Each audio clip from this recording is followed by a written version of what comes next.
This is Hunter Javelin with the Redhawk football pregame report for the upcoming playoff game between Hills East and Smithtown East this Saturday, November 8th, 2025, 1 p.m. at the Nest. The road to get back to the Long Island Championship continues this Saturday, as your two-seeded Hills East Redhawks, who had a record of 6-2, face the number 7 seed Smithtown East Bulls, who had a record of 5-3, in the first round of the Division II playoffs. It's win-or-go-home football time, and the Redhawks are just 3 wins away from a trip to the Long Island Championship game. Coach Marcelin said, "The real season begins now." Despite losing the first 2 games, the Redhawks fought back and are riding a 6-game winning streak. This is the Bulls' first playoff game since 2021, so the nerves will be high. They are big underdogs heading into the playoffs. The Redhawks enter the playoffs riding a wave of confidence after a strong regular season that saw them secure the number 2 seed, behind a run-heavy offense and a strong defense. The two-headed monster, Jaden Bryan and Daniel White, have been giving defenses problems all year long. Jaden Bryan and D1 rushed for 394 yards last week and 5 combined touchdowns. They have 19 touchdowns between the both of them on the year. Nick Sevilla stepped up this year and threw for 897 yards and 9 touchdowns. The Redhawks are averaging 33 points a game. The Redhawk defense has held opponents to under 13 points per game in 4 of their 6 wins. The defensive line of the Redhawk defense has been the key to the success. For the Smithtown East Bulls, they battled a competitive schedule to earn their playoff spot this year. Known for their balanced offensive style and ability to control the tempo, the Bulls have proven they can hang on with anyone when they establish the ground game early and then pass later on. A lot of dump passes for this offense, which can flip the field if a tackle is missed. Antonio Marone, the quarterback of this Bulls offense, is having a good year with 996 yards and 11 touchdowns. James Huxtable has 30 catches for 410 yards, so that should be the wide receiver Hills East tries to limit. The Bulls are a very well-coached team and are a very scary 7 seed. A matchup to watch is the battle in the trenches. Both teams pride themselves on line play. The Bulls will try to establish the run early, which will test Hills East's front 7, while the Redhawk offensive line looks to open lanes for the dynamic backfield. We could see the Hills East D-line bring more pressure this week in order to get the ball out of Marone's hands quicker. Another matchup to keep an eye on is Coach Marcelin and his staff and Coach Laurie and his staff. How are each teams going to adjust in-game? What do the game plans look like going in? Who is playing chess and who is playing checkers? Obviously, you want to be the one playing chess. In both playoff football, fast starts matters. Expect both teams to come out aggressive.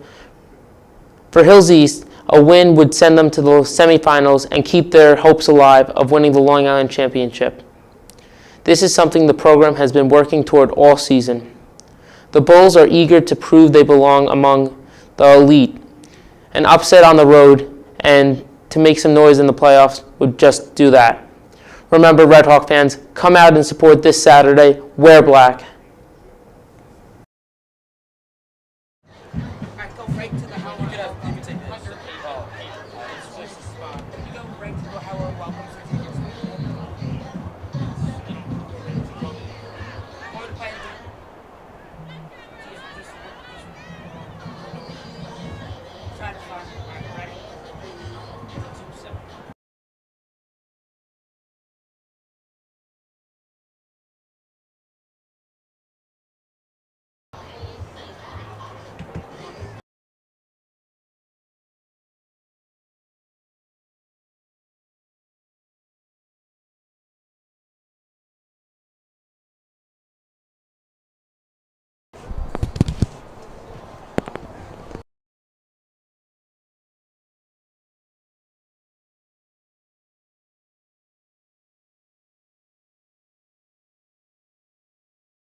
Testing.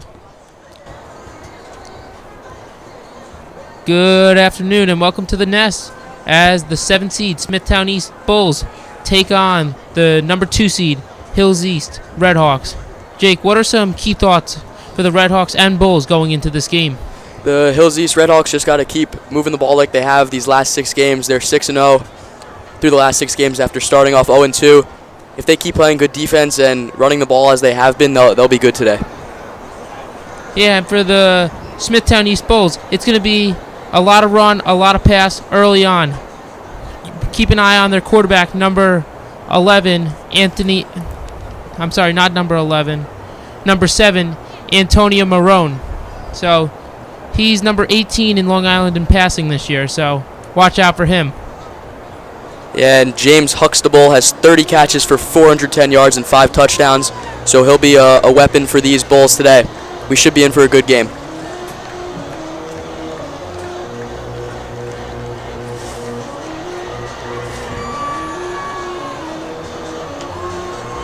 Coin toss just happened. We're awaiting the results.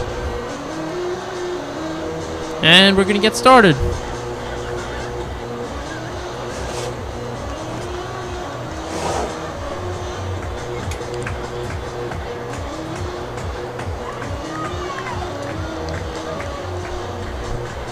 Last night, East Islip moved on to the semifinals of Division II. They won 38-0. So they were the 1 seed. They beat Connecticut. So Connecticut is eliminated.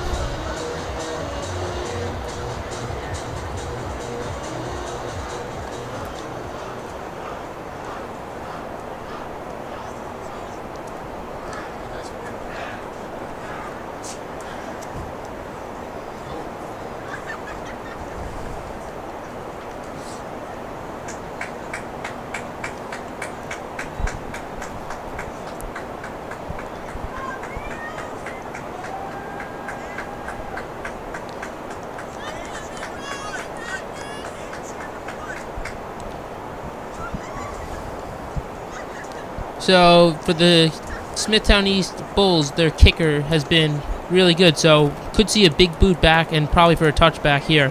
Both kickers, Hills East and Smithtown East, have been really good. So it looks like Smithtown East is going to receive, Hills East deferred and going to kick.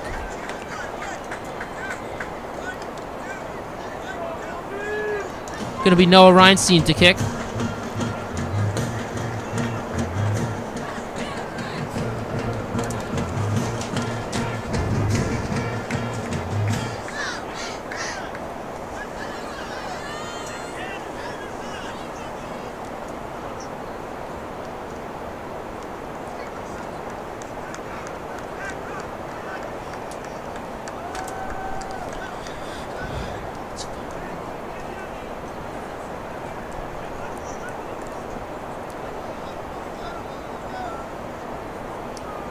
So Noah Reinstein on to kick.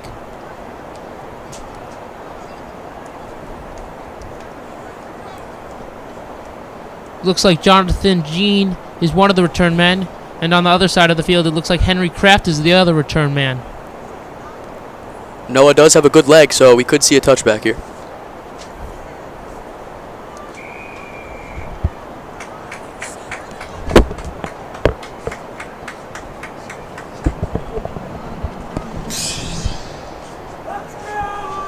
And the ball's going to be caught by Kraft about at the 2-yard line.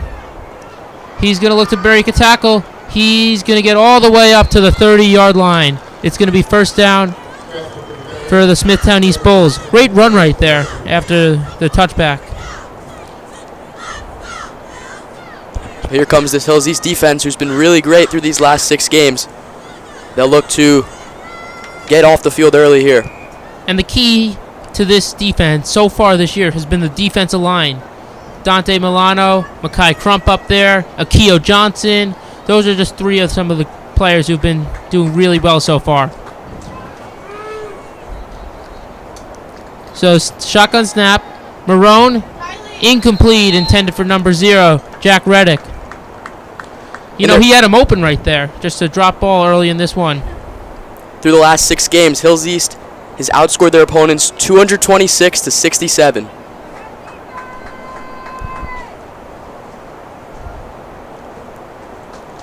So it's going to be second down and 10. This is the Bulls' first playoff game since 2021, so must be a lot of pressure, a little bit of nerves coming into this one, so going to see how they adjust. Marone, he's going to hit his man, number 13, on a screen pass. He's going to look to break a tackle, and he's going to go down at the 46-yard line. Vincent Bancouli missed the tackle there, allowed him to get a couple extra yards. Yeah, on that was James Huxtable on the catch. So it's 1st and 10 for the Smithtown East Bulls, who are putting together a few nice plays so far. The pass game is what they've relied on all year long, and it looks like they're going to do some of the same thing today.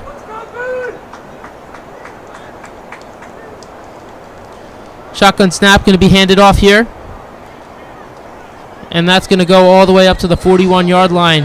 It's a solid run for Hunter Hughes. About 5 or 6 yards on the carry.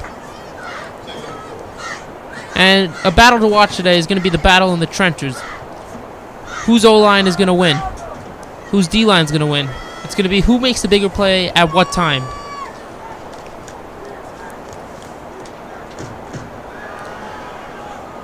Marone, pass complete to James Huxtable, and it looks like he's going to be about 2 yards short of the first down. Yeah, James Huxtable is definitely the player to watch for on this Smithtown East offense. As I mentioned earlier, he has 410 yards and 5 touchdowns on the season, and he will be their main weapon in the air. So it's 3rd down and about 2. So big 3rd down for both teams here. Can the Hills East stop the pass game?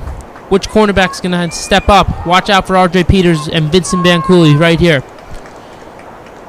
Marone drops back in the pocket. Pressure. Blitz coming. G.P. Nicolia gets there. Coming off an injury, and he's back and strong. He was unblocked on the far side, and he got right in there, taking out Marone for the sack. And it shows you his heart. He tore his labrum earlier in this year, and then he comes back and makes a huge play on the first possession of this postseason. Just an incredible story right there.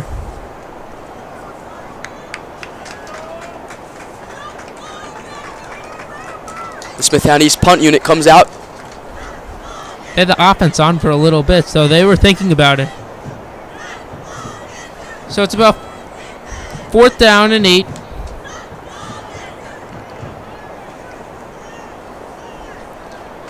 With just under 10 minutes. Interesting formation. They fake it. They're faking it. He's going to try to run it. And not even nowhere close. To go. That was the kicker and punter, Nicholas Draviga, on the play, but there is a flag down. It looks like it was after the play.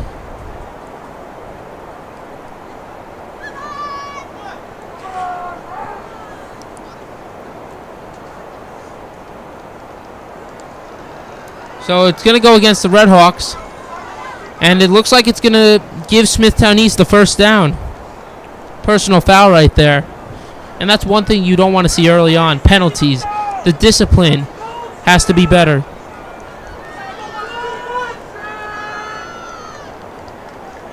The Redhawks did struggle with penalties through their first 2 games of the season, but they've seemed to have gained some discipline over the last 6.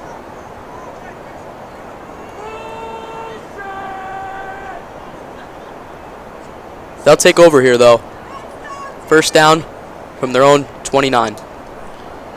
Oh, so the Redhawks did it. D1 looks to break a tackle. He has a hole to the 50, 40. There he goes. 30, 20, 10.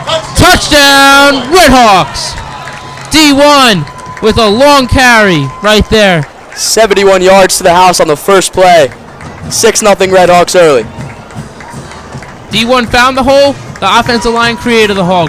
Great job by the Redhawks offense right there. Coming into today, he had 93 carries for 1,051 yards and 9 touchdowns. Number 11 in Suffolk for rushing, and that'll definitely help him out. So Noah Reinstein on to kick. R.J. Peters on to hold.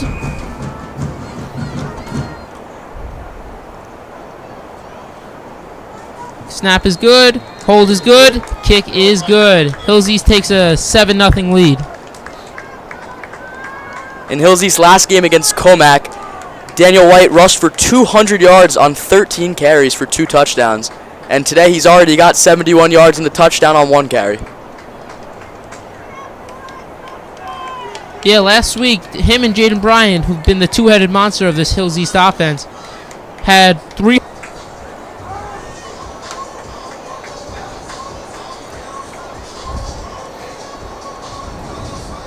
Hills East defense will come back out.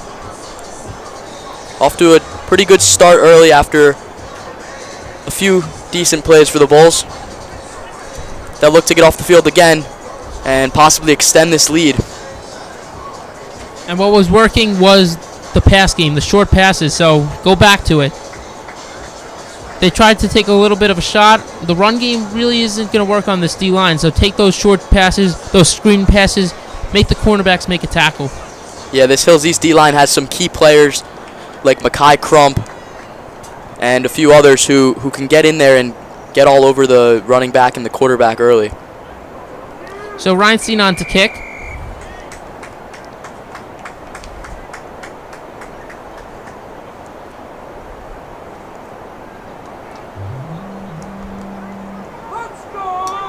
Ball is at the 8-yard line. Going to be Gene with it. Gene's going to look to break a tackle. He does. He's going to get all the... Pushed out of bounds by Noah Reinstein, the kicker. Yeah, so 2 decent returns for the Smithtown East Bulls early on in this game. Something the defense and special teams are going to try to adjust here. They looked like they've been struggling to wrap up on tackles, so they're going to want to fix that. Otherwise, it might come back and get them. Yeah, and something I see from up here is they're trying to tackle from a little bit above the waist where you want to go for the legs. So that's something that we got to keep an eye on.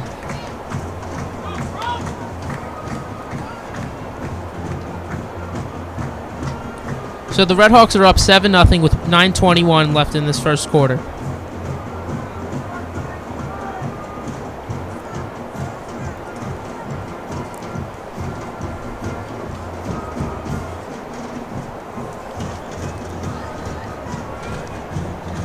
Huxtable in the slot here. Direct snap to Marone. He's going to look to run it. He tries to bounce to the outside and only gets 2 yards. That looked like it might have been an RPO to either a screen to Huxtable or a designed quarterback run. Yeah, so an interesting play call. Interesting choice by the quarterback. Could have threw it there. I think no one was on Huxtable right there. Yeah, it looked just like Caleb Merchant and Vincent Bancouli were the only guys on this near side. He could have had space to run there. Fake the screen.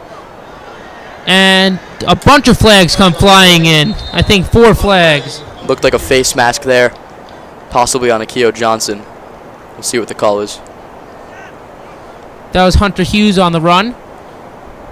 I think 5 flags are through. Face mask is called. And that's going to result in a first down. So far, 2 relatively big penalties for the Redhawks. They're going to have to look to clean it up early on. Yeah, that's two big penalties that have cost them yards. Luckily, the first one didn't really affect anything as White took it to the house. But this one just gives the Bulls some good field positioning downfield. And the Bulls kicker has made 4 field goals on the year, so it's not like they won't kick it if they have the chance. That's going to be number 20, Ryan Farrell, on the run, and he's going to get about a yard. That's much better from the Hills East defensive line, wrapping up and making a tackle and not letting them get into space. Yeah, and you know where they've been getting into space? On the outside, so try to use the outer half of the field and make Hills East make an adjustment if you're the Bulls here.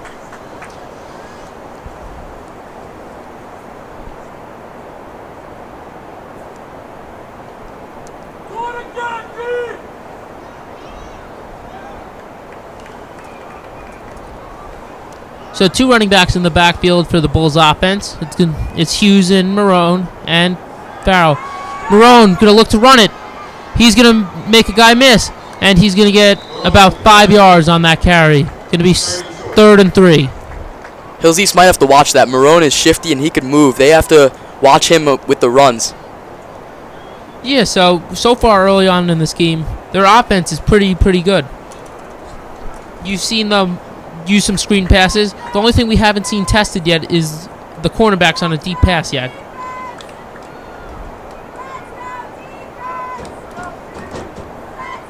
So 7:40 on the clock. 3rd down and 3.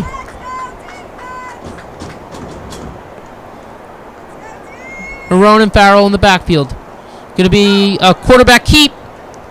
And it's going to be for about no gain. It's 4th and 2, so an interesting decision here early on. Jake, what would you do? Personally, if I'm the Bulls, I would take my 3 points, but this is a good chance to pick up a first down and keep moving those chains. They look like they're going to keep their offense out there. You know what? I'm in agreement with Coach Laurie and the Bulls. I would go for it here.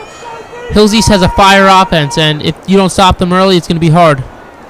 That's what they were trying to do. They were trying to get him to jump off sides, and it looked like Jaden Bryan might have jumped off sides, and that'll be a first down for the Bulls. Yeah, the yardage will result in a first down, so that's 3 big penalties now.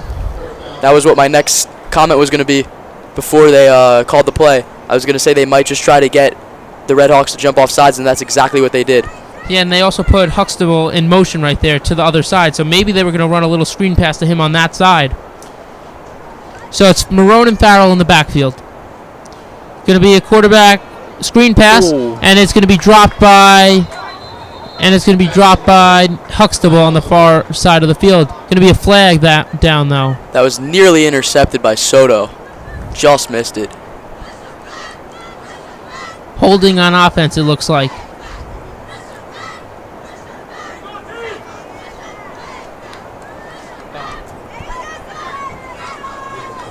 Yeah. So going to be first down and about 20.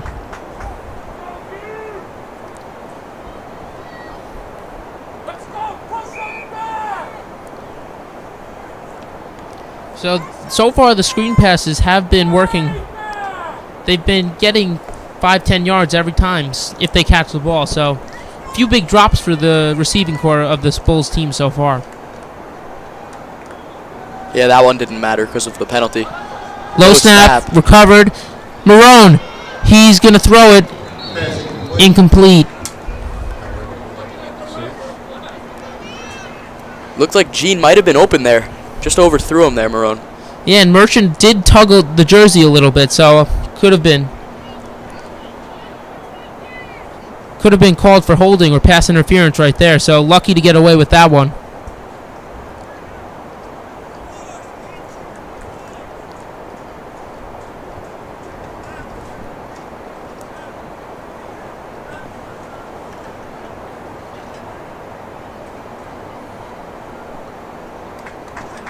It'll be 2nd and 20 from the Hills East 30. 7-0 Redhawks with 6:37 to play here in the first quarter.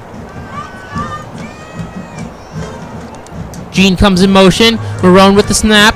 He's rolling right. He's going to throw it, but no one's there. John Luca D'Amico with the pressure right there. Yeah, Marone can move out of that pocket. They gotta stay. The defense has to stay on their man if they're playing man, or stay in their zone and just not let anyone open in the secondary. Otherwise, he'll find an open pass on the run. Yeah, and what worked early on in this game is when GP Nicola came from the outside on a heavy blitz. So maybe we try that again on 3rd down. But here I would play some deep zone coverage. Yeah, 3rd and 20 here. See what the Bulls try to do.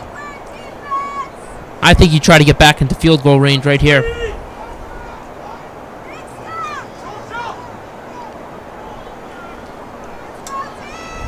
Marone drops back in the pocket. He's going to look to run it. He throws it, and it's going to be off the hands of number 26, Marco, and it's going to be 4th down. That's their 3rd drop of the game so far. They've lost a lot of yards just off of those 3 drops. It's going to be 4th and long. We'll see what they decide to do here. Yeah, it's a little too close for a punt, but I think it's a little too long for a field goal. So they could go for it, theoretically. And it looks like they will go for it. Offense does stay on the field.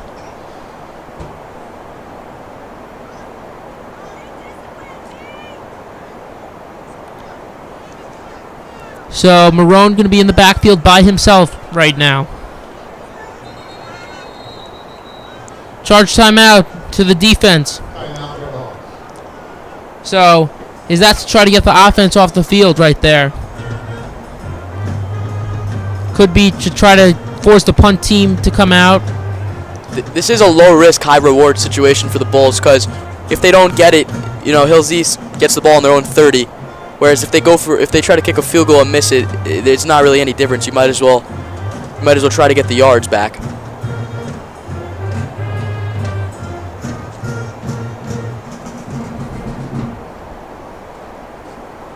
Like we mentioned earlier, Smithtown East does have a good kicker in Nicholas Stroveglia. He has 4 field goals on the year in 48 points with 36 extra points. He's the #1 kicker in Suffolk County. It'll be interesting to see if they really trust his leg from this range. It would be a 47-yarder from right here, from the left hash. Yeah, and it's also different playoffs in-game. A little bit into the wind as well. So we'll see what they do here.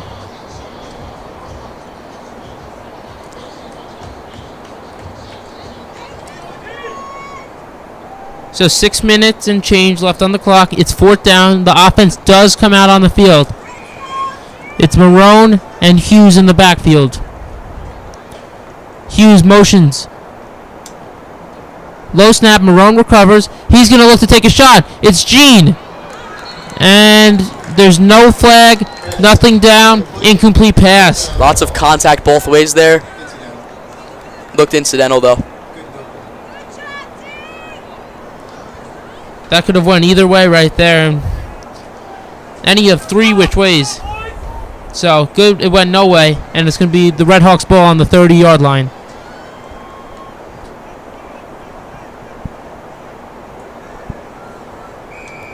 Hills East, 1 play, 71 yards and a touchdown so far. We'll see if they could build on that.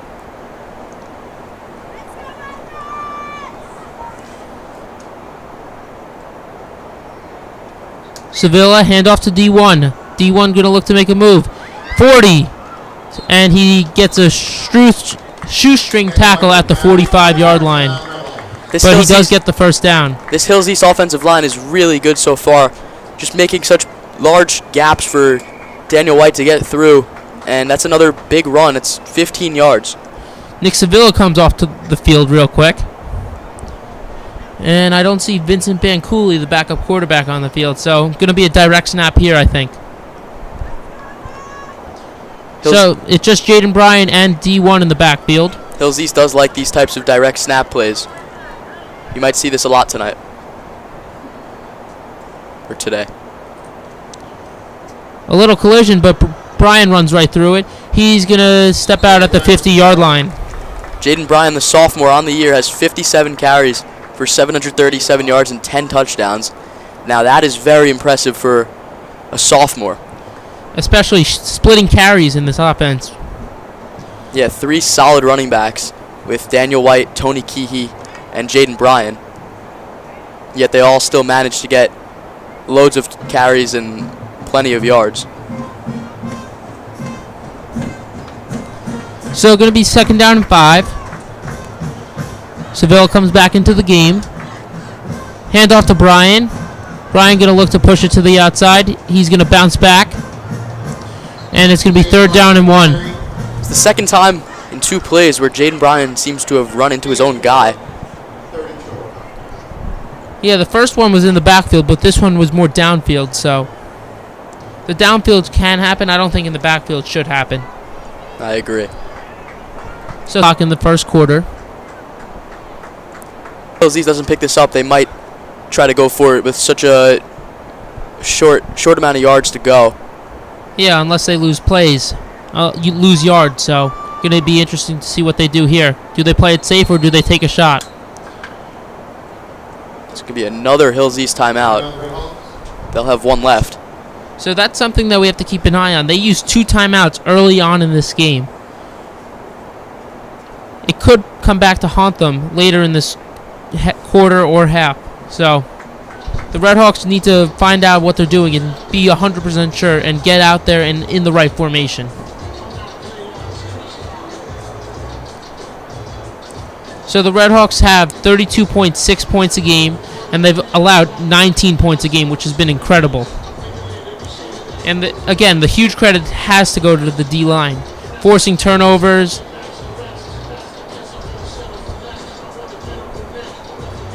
Been very, very good in their last 6 games, like I mentioned earlier. And they'll look to keep building on that. New offensive coordinator coming into the system this year with Coach David Pittman. And they look to struggle in their first 2 games, but they've adapted and they've been playing really well on that side of the ball. Yeah, he's been a great step up to the defense this year. Sevilla, handoff to Brian. Brian is not going to have anywhere to go. Going to be a loss of 1 yard. So it's going to be 4th down and about 2. And it looks like the offense is going to stay out there. Yeah, no hesitation. There's no way they're going to punt here. They've struggled punting all season long. Noah Reinstein, he's a great kicker. Hasn't been great punting it, so they'll definitely go for this. And you kicked a little bit. Tell me a little bit about the difference of kicking versus punting. I unfortunately got hurt before ever kicking in a game, but I never really punted in practice. I only kicked. So D1 with the handoff, he's going to look to get to the outside. He will get to the outside.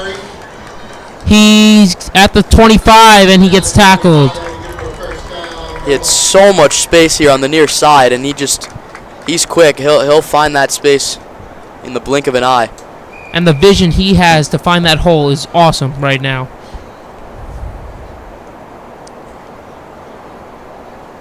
So it's 1st down and 10 with 3:45 on the clock. 2 running backs in the backfield for the Redhawks.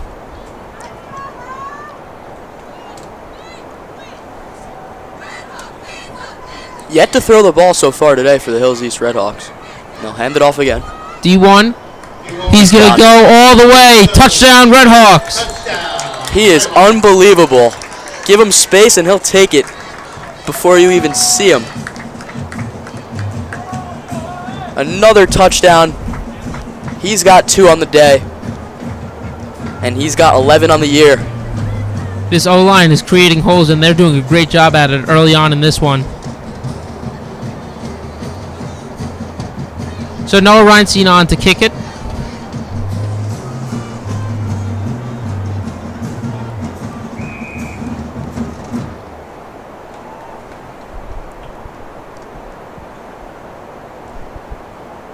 High snap recovered by R.J. Peters. Kick is up, and kick is good.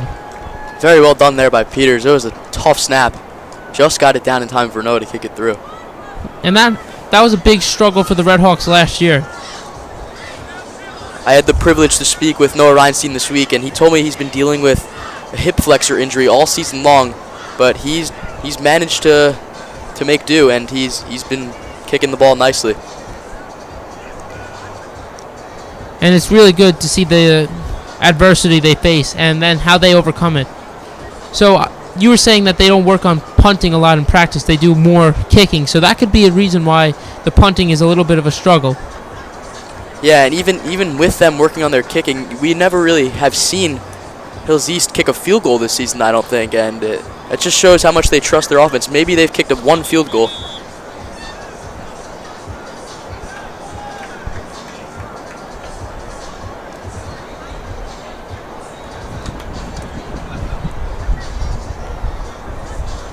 So Reinstein on to kick.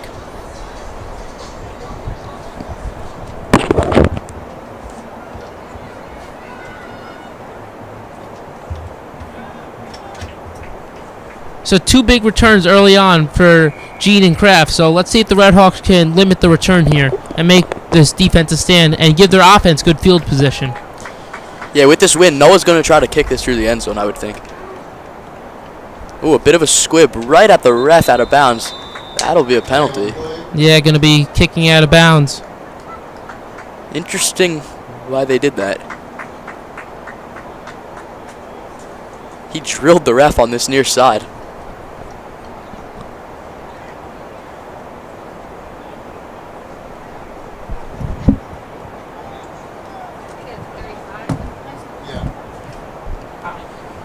First down, Bulls, on 35. So Smithtown East will take over here. 3 minutes to play in this opening quarter. Hills East leads 14-0. Bulls will look to get the ball moving a little bit here, as they've seemed to have gotten a first down and then kind of died down after that on their opening 2 drives. Marone hands it off. It's Hunter Hughes with the carry for about 4 or 5.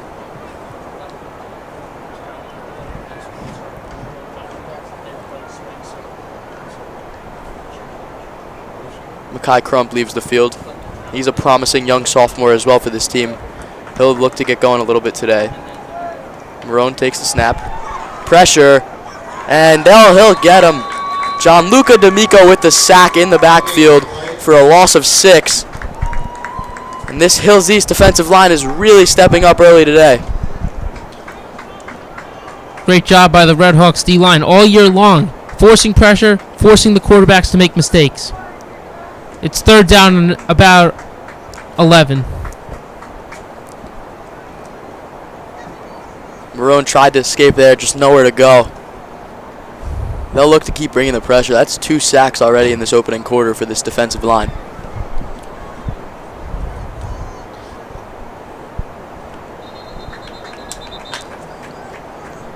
So charge timeout to the Bulls. So both teams having a little bit of confusion getting out of the huddle early on. Yeah, interesting to see how that'll affect the game. And I think this has to go with something Coach Marcelin told me last year. Each week they add a little bit more gadgets to the playbook, especially when you get deeper into the playoffs, because now everything is on film. You need to have that one step up on your opponent. Yeah, that's right. I mean, both teams have been watching film all week, and they would like to go into this game confident, knowing what their opponents are going to do. So when you add a little bit of trickery into your playbook, sometimes they just won't expect it. And this is probably the biggest third down of the game so far. Third down and 10. And you need to get a first down here. You don't want to go down by 3 touchdowns, because then it's a really hard road to come back.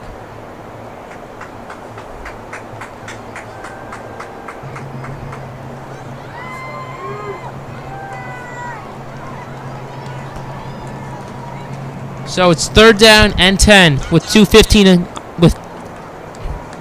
with 2:15 on the clock.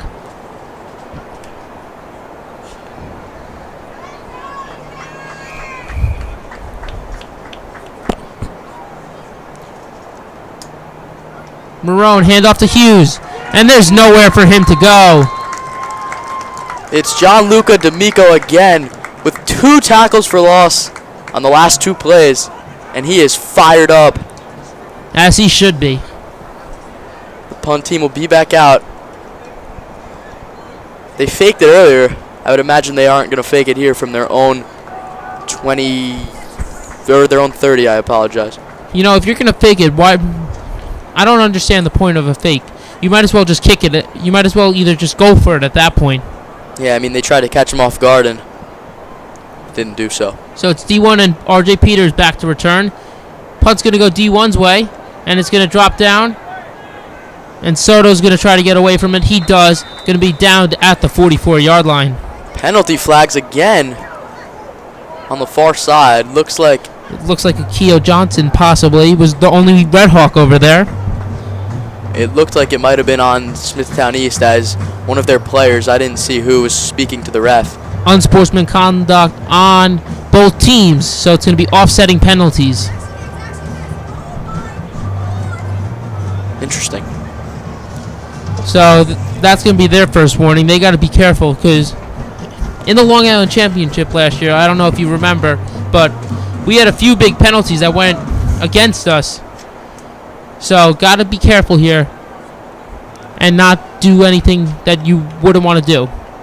Yeah, this is the first step back on the road to the LIC for the Redhawks. Sevilla hands it off to D1. D1 going to bounce to the outside. Going to be coming back, though. That's going to be a hold on McCoy. Yeah, Chase McCoy on the hold.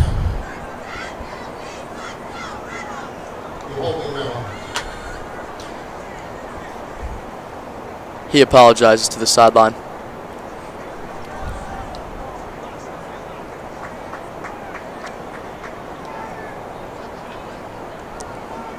Coach Hanover and Coach Marcel are not happy about that.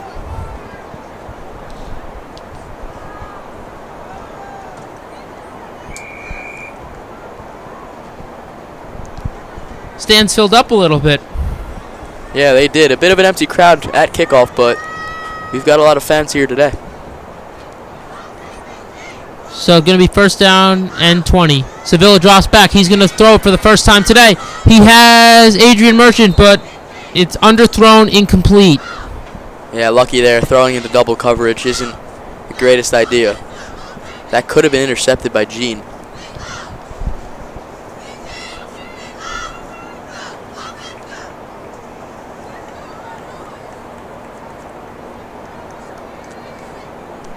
So 57 seconds on the clock.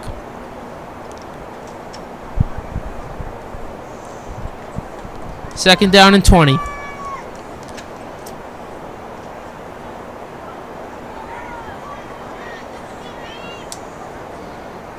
Handoff to D1. D1. Oh, nearly found the hole and was gone again, but it's a good tackle there by Jack Reddick. Yeah, run for 9 yards right there. Going to make it third down and 11.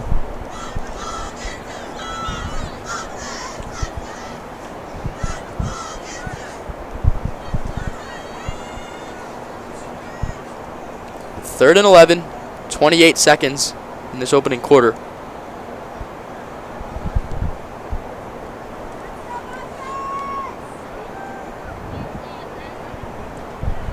D1 comes in motion. Snap going to be a pitch to Jaden Bryan. Bryan going to look to break a tackle. He got very close to the first down marker. It's a great Looks run just short. There's no doubt they're going to go for it.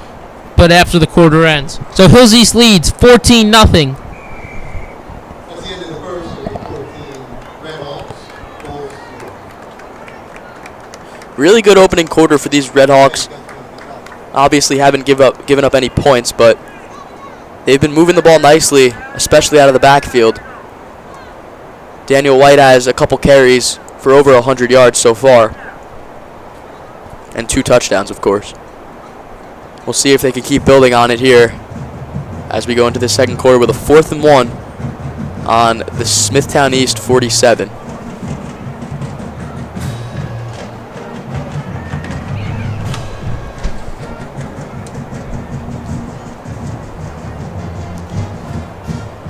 So the run has been working all day. I would expect them to run it here once more.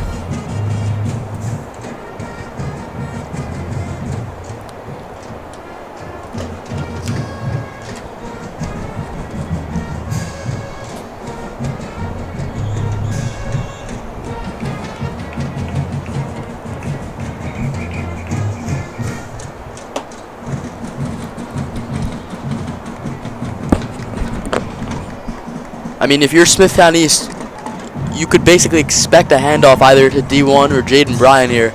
It's just about stopping it. But maybe Hills East might try to catch them off guard with a pass, but we'll see. Yeah, no need to take a big shot here. The quarterback's playing 5 yards off right now. It's about 4th and exactly 1. So Bryan He's got it, and he's gone! No one near him. Touchdown, Redhawks.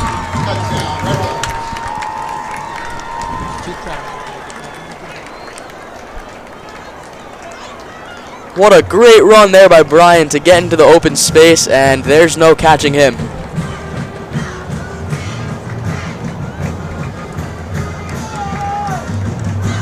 So Redhawks up 20-0. That's his 11th touchdown of the year. Both D1 and Jaden Bryan both have 11 touchdowns after this first quarter and 9 seconds. So Reinstein on to kick. Up top is a little crowded, so sorry if you can't see it right now. Reinstein's kick is up and good. 21-0. Redhawks up 21-0. So that's the way you want to start a quarter. Score in the first 9 seconds.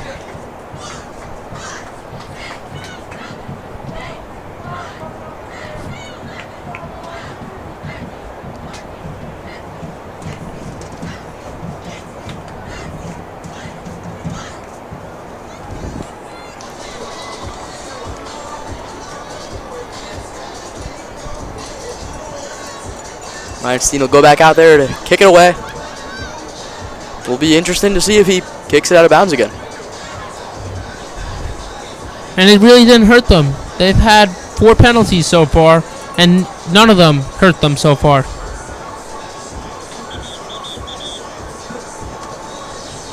So Smithtown East, it's almost a must. You have to score a touchdown on this drive to start chipping back into this game. And what they really have to do is stop the run. Yeah, if Hills East can get a stop here and score, this game could get ugly.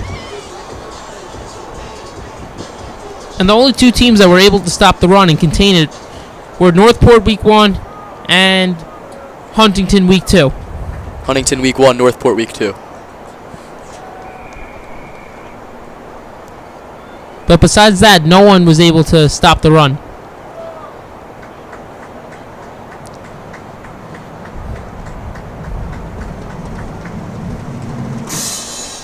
A little bit of a squib kick.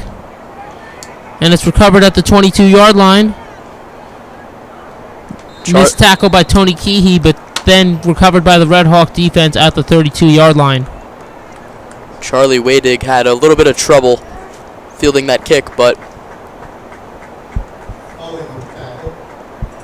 he got it up to the 32.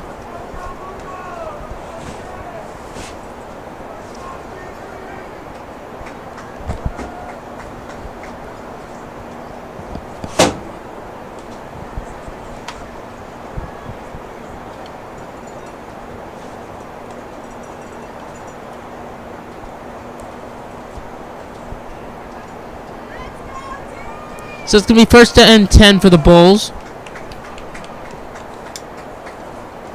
Marone drops back in the pocket.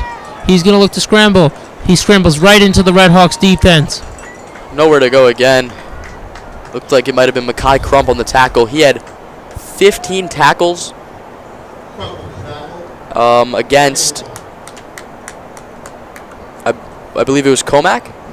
Or was it against East Islip? North Bab? Was it North Bab? It was North Bab, I apologize, yes. Makai Crump had 15 tackles in that game. Yeah, and North Bab, who plays Huntington today in the playoffs, they play a very, very different style of football. They play what our parents know as high school football. As Hughes has it, they run it even more than us.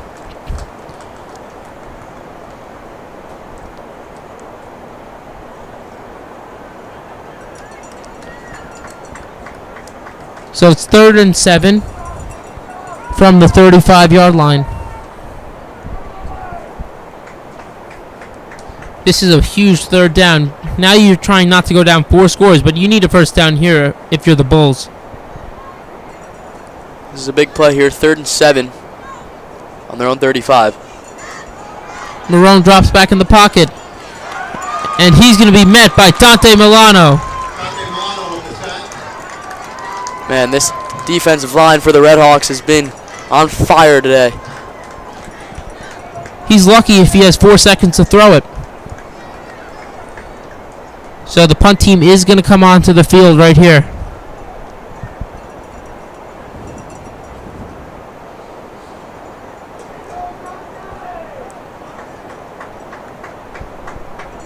White and Peters set back there to return it.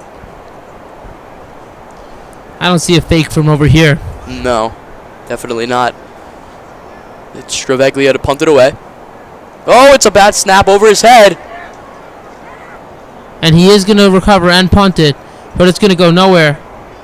But it does take a Smithtown Bulls bounce to the 48-yard line. Not terrible after that snap. Good recovery. But that could have been way worse.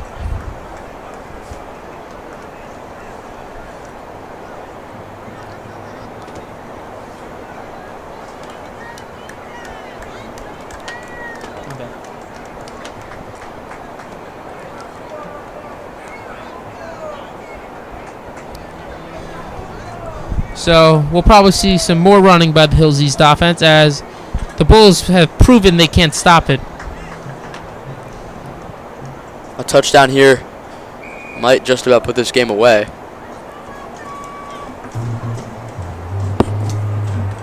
Sevilla to Peters. Peters going to take the screen pass. He's going to look to make a move all the way to the 38-yard line for a 1st down, Redhawks.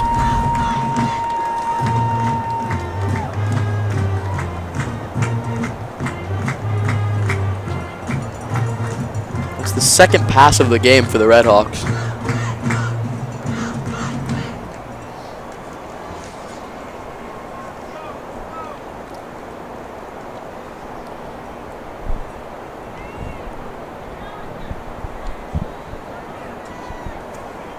So it's Brian Sevilla in the backfield.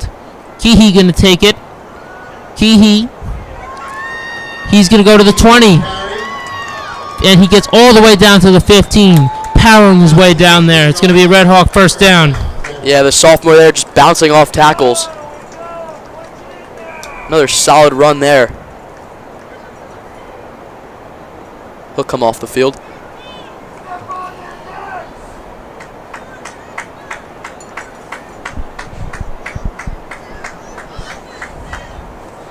So it's D1 and Jaden Bryan in the backfield. Bryan comes in motion. D1 with the carry. And there's a flag that comes down.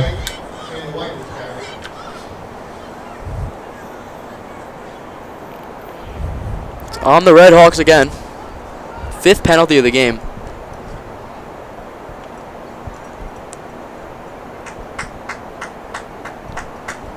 Looks like it's going to bring the offense back 5 yards, or 10 yards, excuse me. Looks like holding. They've been lucky that these penalties haven't come back to haunt them so far, but they better clean it up a little. So Sevilla and D1 and Bryan in the backfield, and Soto jumps way offside. He got a little excited there.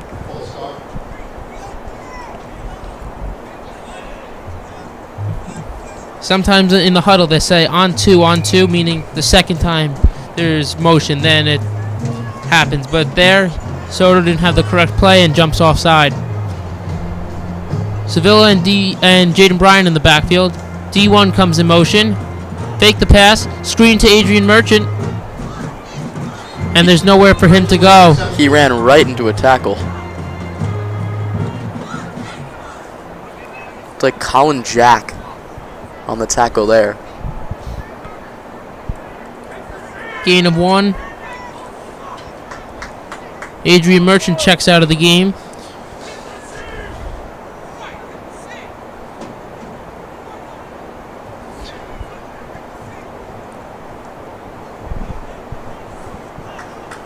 Sevilla and D1 in the backfield once again. Hand off to D1. He's going to move it for about 3 yards. 3rd and long here.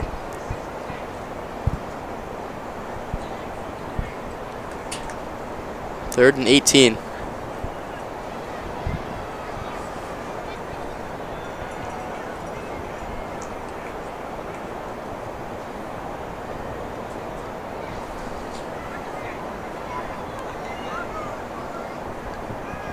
Play action. Sevilla drops back. He has R.J. Peters.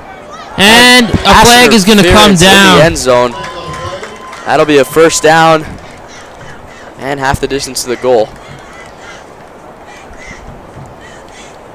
Yeah, arm went right across R.J. Peters' neck right there. So it's going to be an easy call for the referee right there. Yeah, you can't do that.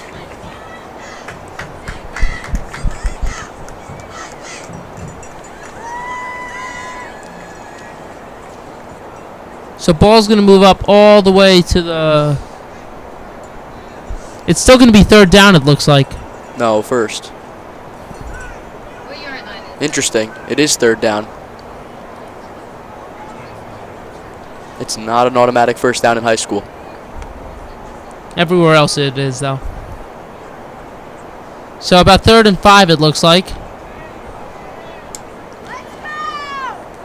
Someone has it. Reverse handoff. Keehee has it. I lost the ball for a second. It was a really good fake. He handed it to Bryan, who handed it to Keehee, it looked like. And they didn't really get anything out of it. Sevilla sold it good. Bryan sold it good. I got confused up here. They are bringing out Reinstein for the field goal. This is their 2nd field goal of the year.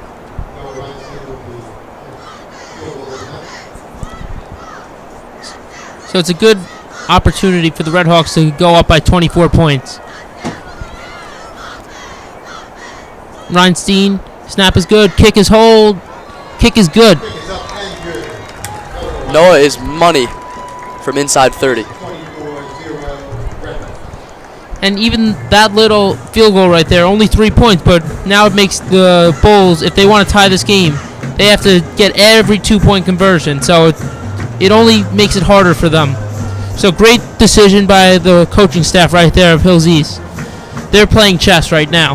Yeah, that's not something you see often from these Redhawks, a field goal. In high school in general, there's not many field goals. The leader in Suffolk County has 4.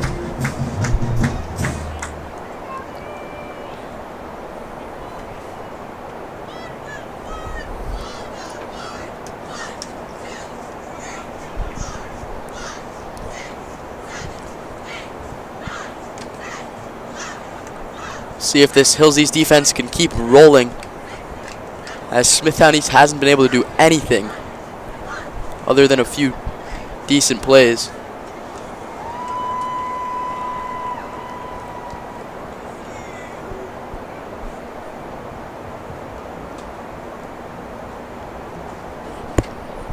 So Reinstein going to kick it one more time.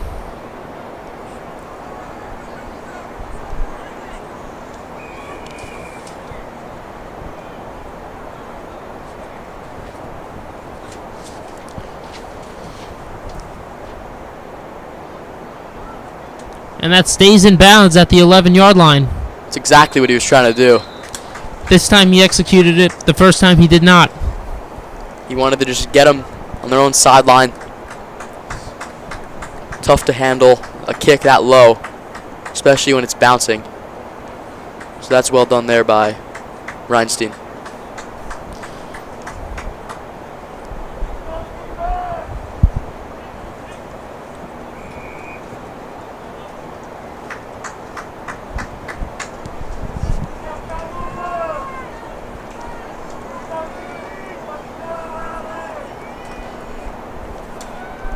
Marone has it. He's going to look to run it himself. And there's no hole for him.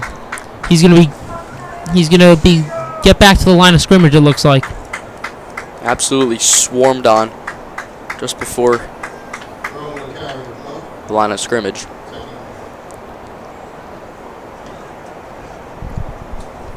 Just under 6 minutes to play here. Hills East leads by 24.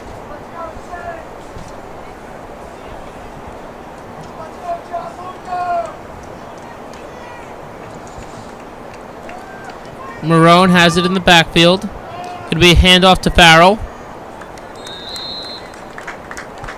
Farrell's going to get all the way up to the 28-yard line. Going to make it 3rd and manageable now. Farrell.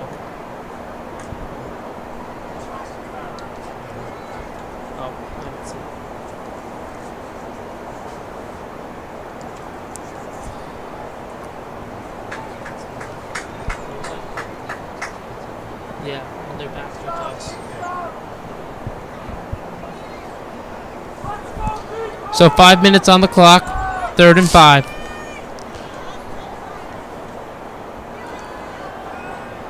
Marone looking around. He's rolling left.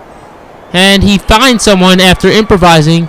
That's number 0, Jack Reddick, and it's going to be a first down Bulls.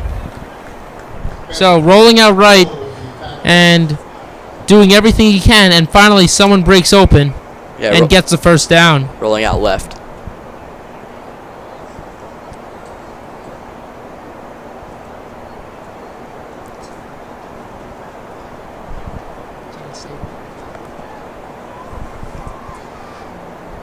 Marone keeps it.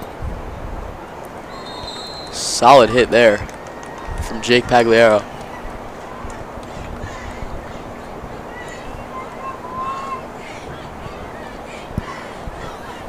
So 4:10 on the clock.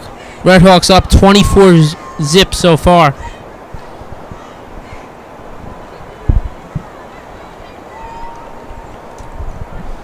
The Bulls' offense, despite having 0 points, haven't looked terrible. They've put together a few nice plays as Marone drops back into the pocket.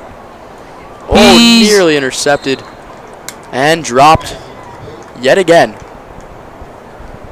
That's Vincent Bancouli on the coverage right there. That's their guy, James Huxtable. And that'll be the Bulls' 4th or 5th drop so far in this first half, and it's costed them. They've got the receivers open early on in this game, and they just haven't been able to capitalize. If they catch all those passes, it's a brand new ball game. Almost picked off there by Akio Johnson as well. Just out of his reach.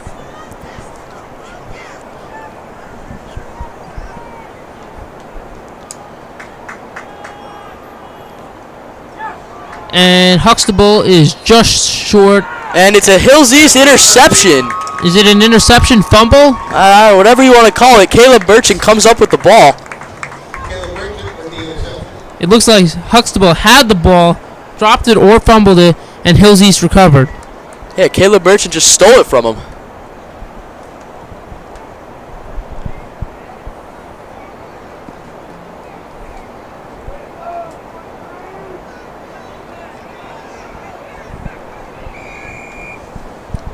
So that was a big turn of events right there. Smithtown East was putting together a drive right there, giving themselves a shot to get back into the game. And with that turnover, is making it a much more difficult road here. Yeah, that's just the last thing they wanted there. Sevilla, hand off to Brian. Brian, There we go. Brian, no one to beat. He's going to get all the way for a touchdown. Redhawks up, 30-0. That kid, Jaden Bryan, is special. I mean, he gets a little bit of space and he's gone. It's his 2nd touchdown of the game, similar to his first one, that one for 50 yards. He is tough to stop. And remember, he's just a sophomore. Yeah. So 2 great runs, 2 great running backs early on in this game, D1 and Jaden Bryan. They've been unstoppable. And how do you stop them? Because it's been a problem for teams all year long. You don't. There's no stopping them.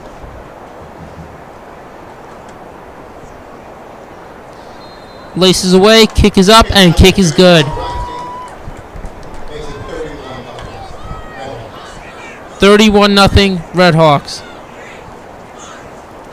This might start to get out of hand here, especially with another stop on defense. There's just no way Smithtown East is going to be able to get it going. These cheerleaders must be tired from doing all these jumping jacks.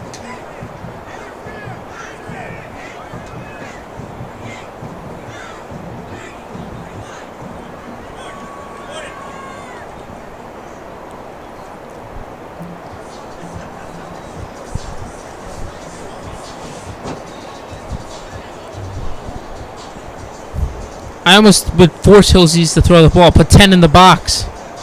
Yeah, and that's the thing. They'll beat you deep. They have some offensive weapons with R.J. Peters and Adrian Merchant, and Nick Sevilla can throw a football.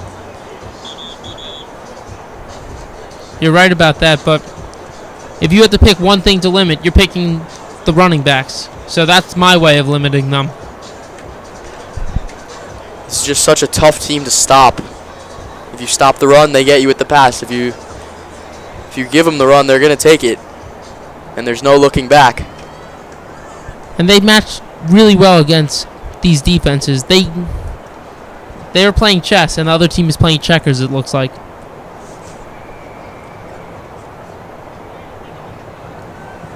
So Ryanstein's going to kick.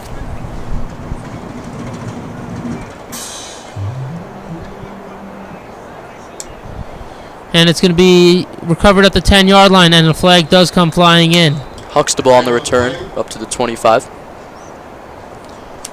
Wonder who this flag is going to be on.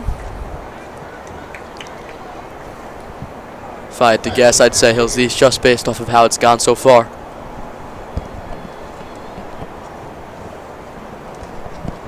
It's not going to be on Hills East. It's going to be on Smithtown East. Oh, believe it or not. You got the east part right, just didn't get the first part of it. All right.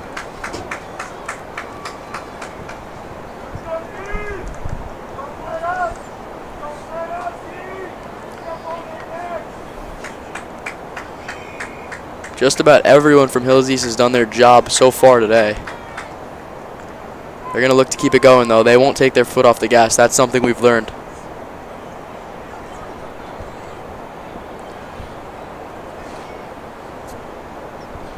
Marone's going to drop it back in the pocket. He's going to look. Oh, He's going to break a tackle or two. And he's going to pick up the first down.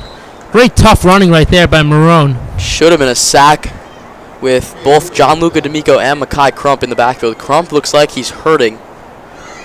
He goes down. He may have gotten hurt trying to take down.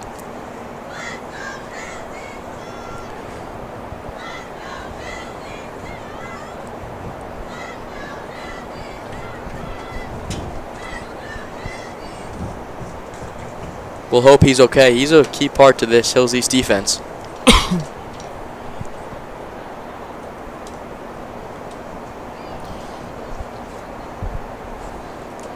We'll step away for a second.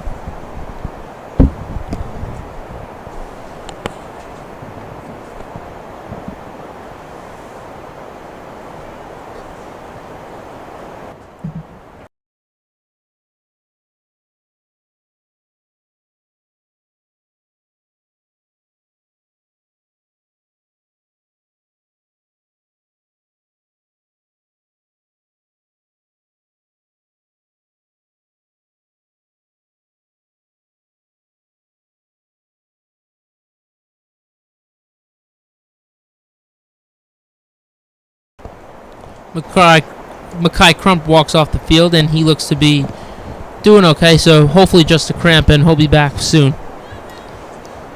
So 3:15 on the clock. The Bulls have it. It's 1st and 10. Hughes with the run. He's going to get it all the way back to the line of scrimmage. Looks like it was a tackle on GP Nicolia.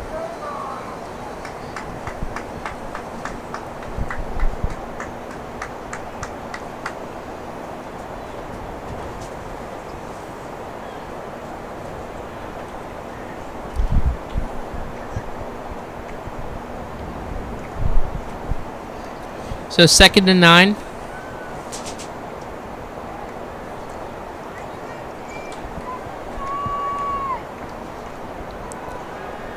Marone drops back in the pocket. Oh! And GP Nicola almost had it. He deflects it. Nearly the one-handed interception. And if he caught that, he was gone. I mean, there was nobody in front of him. So close there.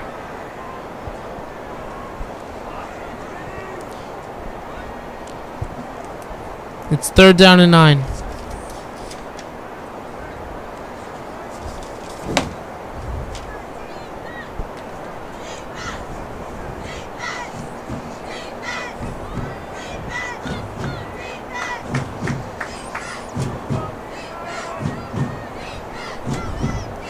It's 3rd and 9 here. Gene comes in motion.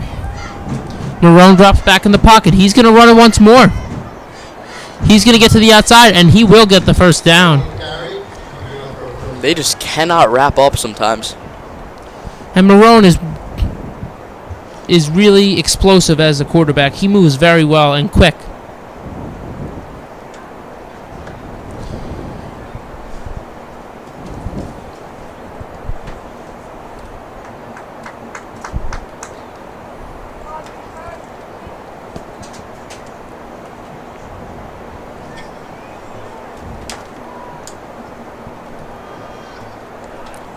Marone going to go to the outside here. He's going to get all the way to the 48-yard line. This is just about all Smithtown East has is their quarterback, Marone, and his legs. They haven't really helped him much anywhere else.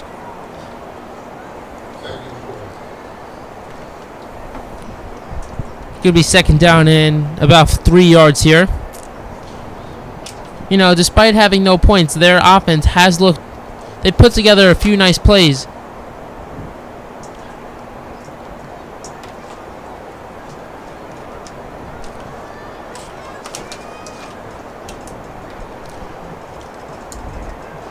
Marone drops back.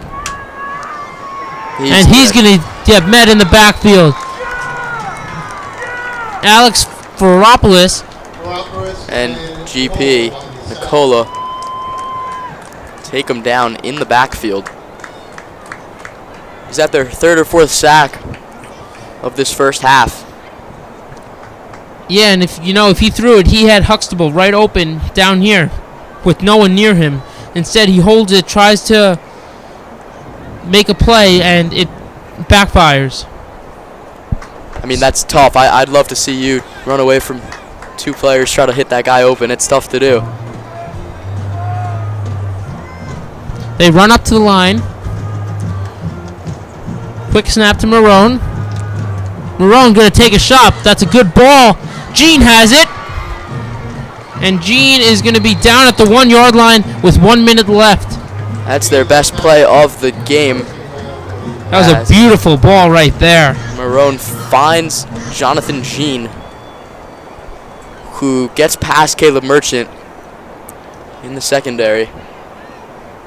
Good opportunity for Smithtown East to get some points on the scoreboard before halftime.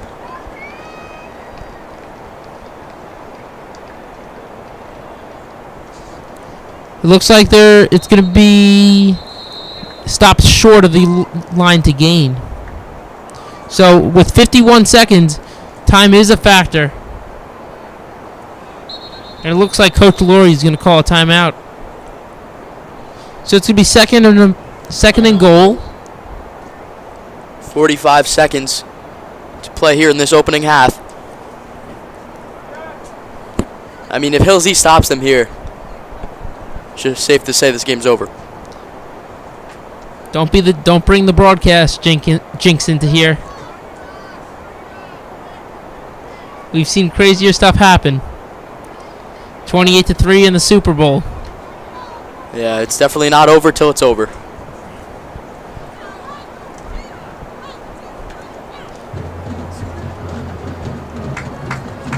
So we've got 3 chances to get it into the end zone from the 1 yard line.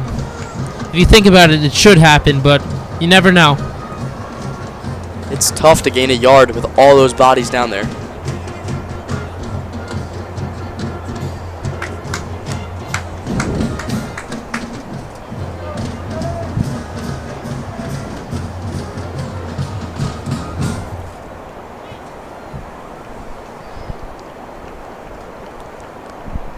Second and goal from the 1.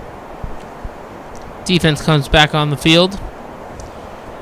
Mackay Crump comes on with them, so that's a good sign. He seems to be okay. And is it the Hills West athletic trainer with us today? It is, yes. As the Hills East athletic trainer, Kate, just had her baby this week. Congratulations to her. Marone going to look to run it. He's going to get into the end zone. So that's a nice run to the outside by Marone. He's going to put 6 up on the board for the Bulls. He can move, Antonio Marone. He's doing a great job at improvising right here. Interesting not to go for 2 here. Give themselves an opportunity to make Nearly it. blocked by Soto. I would have went for 2 right there. Make it an opportunity for a 4-score game. 5 scores. 5-score game. They want to just build some momentum and get there one touchdown at a time. So 42 seconds left in the first half. Redhawks up 31-7.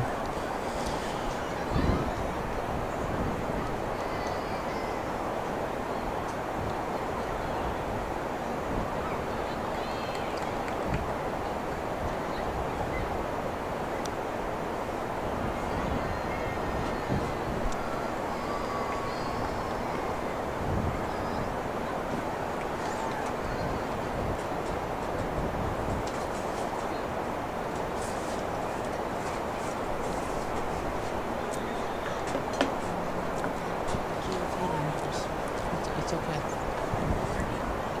No, they're not. No, they're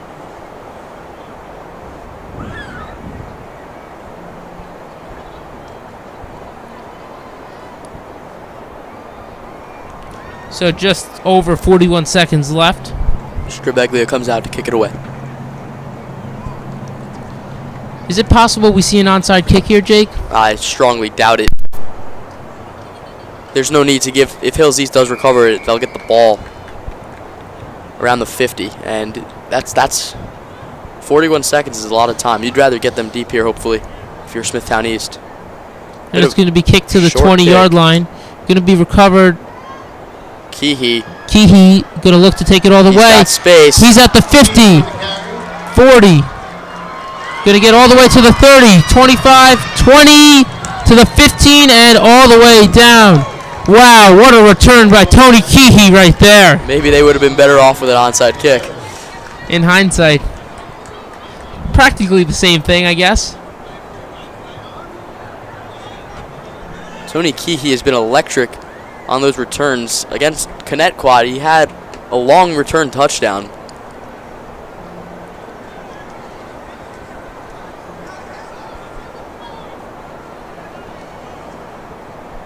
We'll see if they can punch it in here with 27 seconds. Up 24.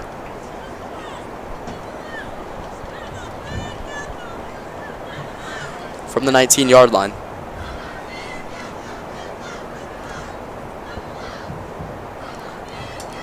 So handoff to D1. And for the first time today, he is stopped for no gain.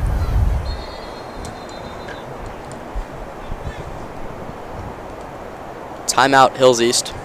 That'll be their third and final timeout, with just under 20 seconds to play. So that's their final timeout of the half. Might need to put the ball in the air here.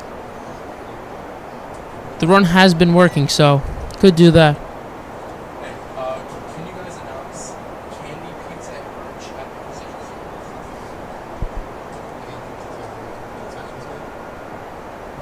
Just a reminder, there's candy, merch, and pizza at the stand.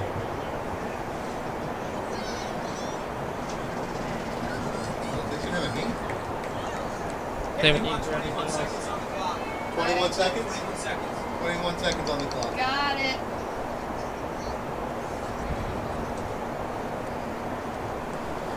"21 seconds on the clock.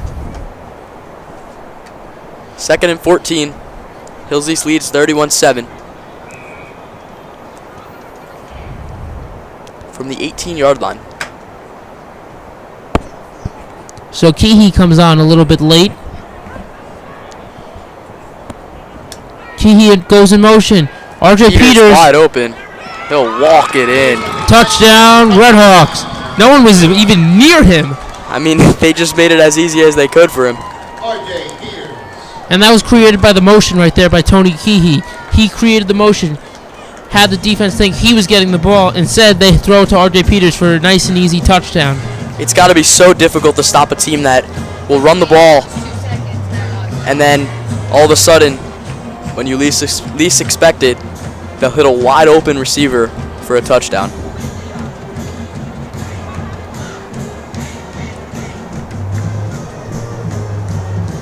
This Hills East offense is electric. Reinstein with the kick, and the kick is good. Good. 38 seconds. Redhawks. Redhawks up 38-7 with 15 seconds left in the first half. One word to describe this game: electric. Great way to start their road back to the Long Island Championship. They got to keep their foot on the gas, though. 31 points is a big deficit to come back from.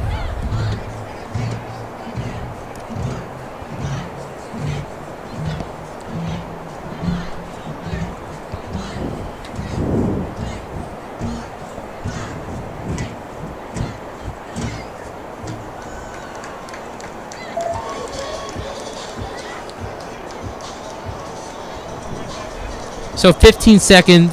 I expect a big kick back here. And barring anything crazy, it will probably go to the halftime.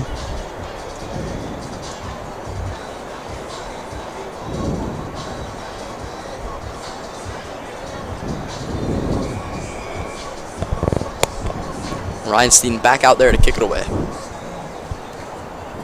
He's done well today. Field goal, a few extra points.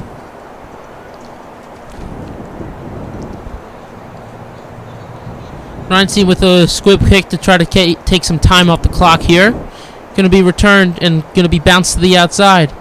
And the Redhawks make a tackle. It's a good tackle there by D'Amico. So now there's 9.2 seconds.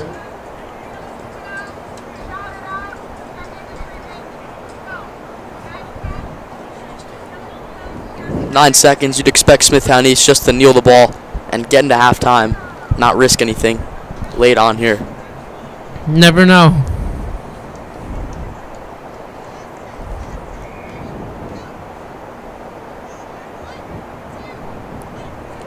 Huntington is up 21-7 over North Bab.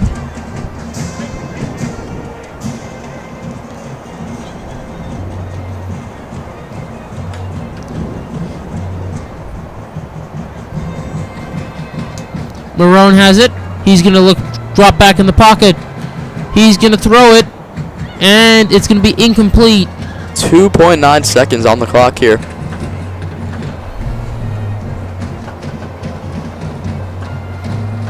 So he caught it, but he landed out of bounds, so it's going to be 2nd down and 10. So now, do you just sit on it and go into halftime? Looks like they will.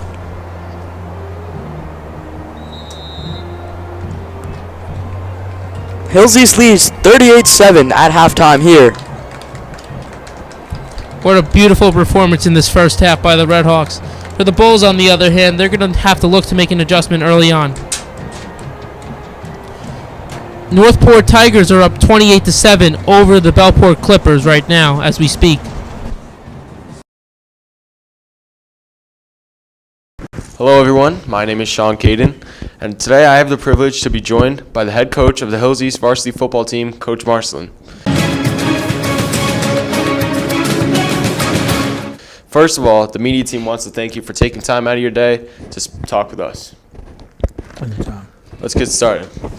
Coach, it's been a successful end to the season after a tough start. What can you attribute to the turnaround? I guess the saying is not how you start, it's how you finish, and we have a season ahead of us still.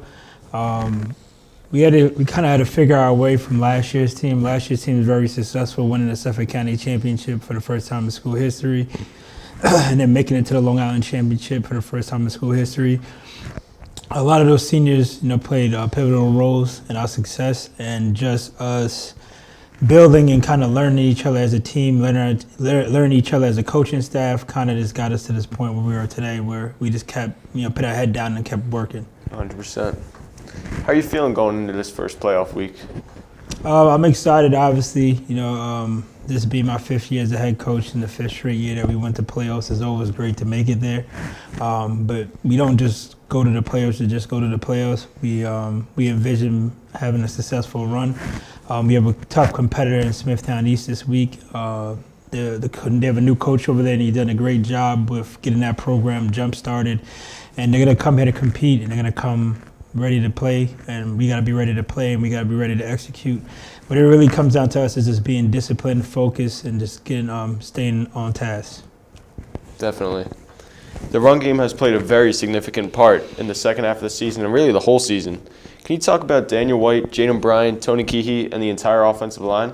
Yeah, the offensive line has done a great job, coming together and kind of gelling and creating running holes, running lanes for the running backs. Also, like the H-backs, like Tony Keehee plays both running back and H-back, so he's blocking sometimes as well, and he does a great job.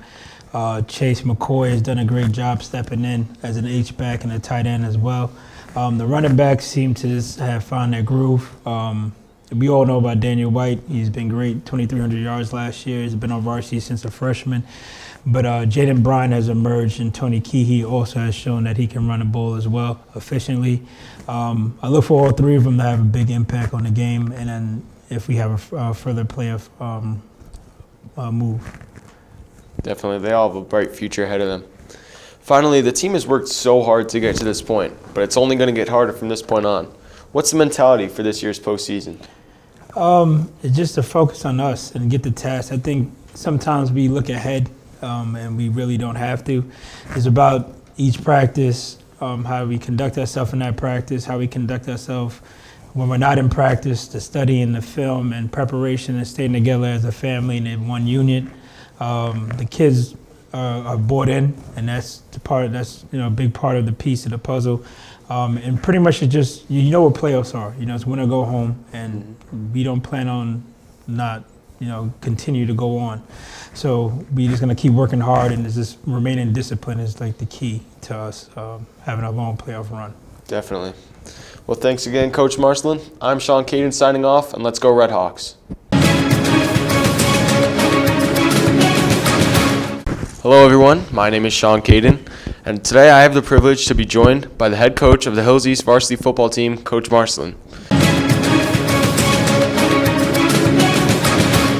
First of all, the media team wants to thank you for taking time out of your day to talk with us. Anytime. Let's get started. Coach, it's been a successful end to the season after a tough start. What can you attribute to the turnaround? I guess the saying is not how you start, it's how you finish, and we have a season ahead of us still. We kind of had to figure our way from last year's team. Last year's team was very successful, winning the Suffolk County Championship for the first time in school history, and then making it to the Long Island Championship for the first time in school history. A lot of those seniors, played pivotal roles in our success, and just us building and kind of learning each other as a team, learning each other as a coaching staff, kind of just got us to this point where we are today, where we just kept, put our head down and kept working. 100%. How are you feeling going into this first playoff week? I'm excited, obviously. This being my 5th year as a head coach, and the 5th straight year that we went to playoffs. It's always great to make it there.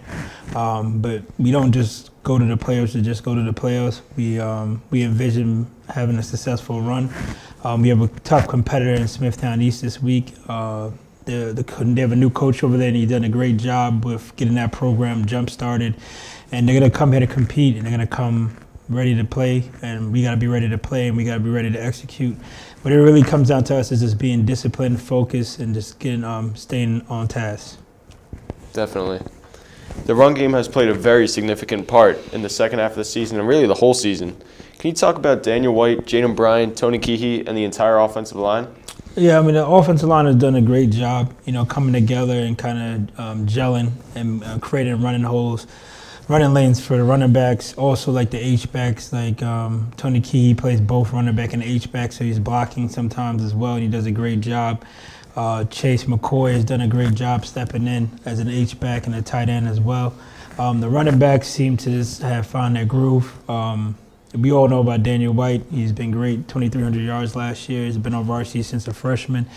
But Jaden Bryan has emerged, and Tony Keehee also has shown that he can run the ball as well efficiently. I look for all three of them to have a big impact on the game, and then if we have a further playoff move. Definitely. They all have a bright future ahead of them. Finally, the team has worked so hard to get to this point, but it's only going to get harder from this point on. What's the mentality for this year's postseason? It's just to focus on us and get the task. I think sometimes we look ahead and we really don't have to. It's about each practice, how we conduct ourselves in that practice, how we conduct ourselves when we're not in practice, the study and the film and preparation and staying together as a family and in one unit. The kids are bought in, and that's the part. That's a big part of the piece of the puzzle. And pretty much it's just what playoffs are. It's win or go home, and we don't plan on not continue to go on. So we just gonna keep working hard, and it's just remaining disciplined is like the key to us having a long playoff run. Definitely. Well, thanks again, Coach Marcelin. I'm Sean Caden signing off, and let's go Redhawks. Hello, everyone. My name is Sean Caden, and today I have the privilege to be joined by the head coach of the Hills East varsity football team, Coach Marcelin. First of all, the media team wants to thank you for taking time out of your day to talk with us. Let's get started. Coach, it's been a successful end to the season after a tough start. What can you attribute to the turnaround? I guess the saying is not how you start, it's how you finish, and we have a season ahead of us still. We kind of had to figure our way from last year's team. Last year's team was very successful, winning the Suffolk County Championship for the first time in school history, and then making it to the Long Island Championship for the first time in school history. A lot of those seniors, played pivotal roles in our success, and just us building and kind of learning each other as a team, learning each other as a coaching staff, kind of just got us to this point where we are today, where we just kept, put our head down and kept working. 100%. How are you feeling going into this first playoff week? I'm excited, obviously. This being my 5th year as a head coach, and the 5th straight year that we went to playoffs, it's always great to make it there. But we don't just go to the playoffs to just go to the playoffs. We envision having a successful run. We have a tough competitor in Smithtown East this week. They have a new coach over there, and he's done a great job with getting that program jump-started. And they're going to come here to compete, and they're going to come ready to play, and we got to be ready to play, and we got to be ready to execute. But it really comes down to us is just being disciplined, focused, and just staying on task. Definitely. The run game has played a very significant part in the second half of the season, and really the whole season. Can you talk about Daniel White, Jaden Bryan, Tony Keehee, and the entire offensive line? Yeah, the offensive line has done a great job, coming together and kind of gelling and creating running holes, running lanes for the running backs. Also, like the H-backs, like Tony Keehee plays both running back and H-back, so he's blocking sometimes as well, and he does a great job. Chase McCoy has done a great job stepping in as an H-back and a tight end as well. The running backs seem to just have found their groove. We all know about Daniel White. He's been great, 2,300 yards last year. He's been on varsity since a freshman. But Jaden Bryan has emerged, and Tony Keehee also has shown that he can run the ball as well efficiently. I look for all three of them to have a big impact on the game, and then if we have a further playoff move. Definitely. They all have a bright future ahead of them. Finally, the team has worked so hard to get to this point, but it's only going to get harder from this point on. What's the mentality for this year's postseason? It's just to focus on us and get the task. I think sometimes we look ahead, and we really don't have to. It's about each practice, how we conduct ourselves in that practice, how we conduct ourselves when we're not in practice, the study and the film and preparation and staying together as a family and in one unit. The kids are bought in, and that's a big part of the piece of the puzzle. And pretty much it just, what playoffs are. It's win or go home, and we don't plan on not, continue to go on. So we're just going to keep working hard, and it's just remaining disciplined is like the key to us having a long playoff run. Definitely. Well, thanks again, Coach Marcelin. I'm Sean Caden signing off, and let's go Redhawks. Hello, everyone. My name is Sean Caden, and today I have the privilege to be joined by the head coach of the Hills East varsity football team, Coach Marcelin. First of all, the media team wants to thank you for taking time out of your day to talk with us. Anytime. Let's get started. Coach, it's been a successful end to the season after a tough start. What can you attribute to the turnaround? I guess the saying is not how you start, it's how you finish, and we have a season ahead of us still. We kind of had to figure our way from last year's team. Last year's team was very successful, winning the Suffolk County Championship for the first time in school history, and then making it to the Long Island Championship for the first time in school history. A lot of those seniors, played pivotal roles in our success, and just us building and kind of learning each other as a team, learning each other as a coaching staff, kind of just got us to this point where we are today, where we just kept, put our head down and kept working. 100%. How are you feeling going into this first playoff week? I'm excited, obviously. This being my 5th year as a head coach, and the 5th straight year that we went to playoffs, it's always great to make it there. But we don't just go to the playoffs to just go to the playoffs. We envision having a successful run. We have a tough competitor in Smithtown East this week. They have a new coach over there, and he's done a great job with getting that program jump-started. And they're going to come here to compete, and they're going to come ready to play, and we got to be ready to play, and we got to be ready to execute. But it really comes down to us is just being disciplined, focused, and just staying on task. Definitely. The run game has played a very significant part in the second half of the season and really the whole season. Can you talk about Daniel White, Jaden Bryan, Tony Keehee, and the entire offensive line? Yeah, I mean, the offensive line has done a great job, coming together and kind of gelling and creating running holes, running lanes for the running backs. Also, like the H-backs, like Tony Keehee plays both running back and H-back, so he's blocking sometimes as well, and he does a great job. Chase McCoy has done a great job stepping in as an H-back and a tight end as well. The running backs seem to just have found their groove. We all know about Daniel White. He's been great, 2,300 yards last year. He's been on varsity since a freshman. But Jaden Bryan has emerged, and Tony Keehee also has shown that he can run the ball as well efficiently.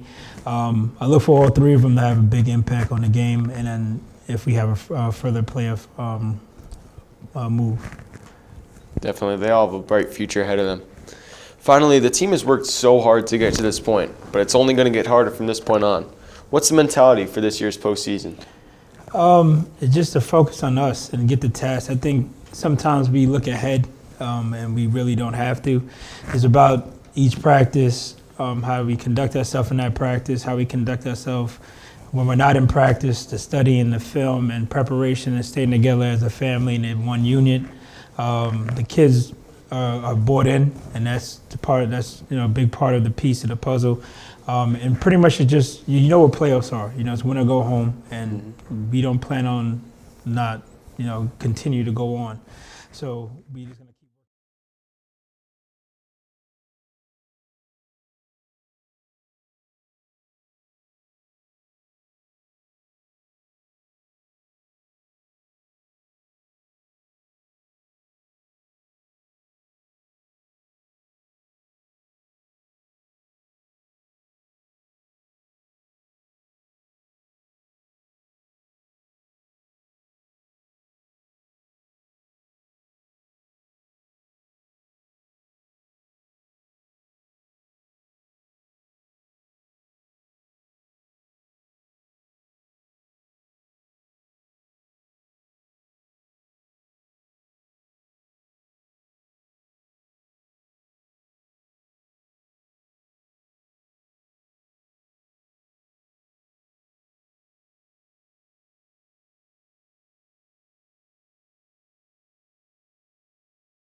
Welcome back to the second half of action. Hills East is up.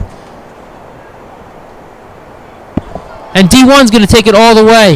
He's going to go. He beats his last man. Touchdown. Redhawks on the return. He is incredible. Third touchdown of the game. Oh my goodness.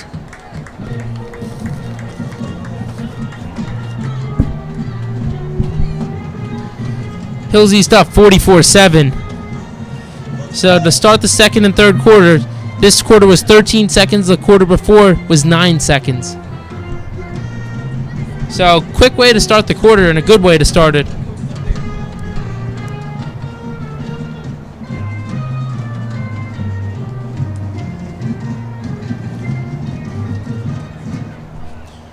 So Noah Reinstein on for the extra kick. Extra point.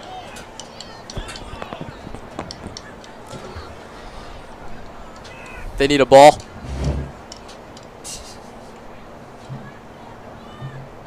They got a little excited. They took the ball with them.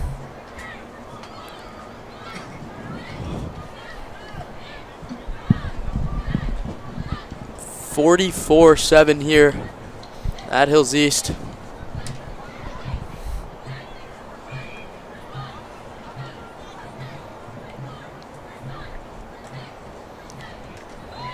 Now Reinstein's kick is good. Right through the uprights. 45-7. Hills East with a big lead, 45-7. 38-point lead for the Redhawks.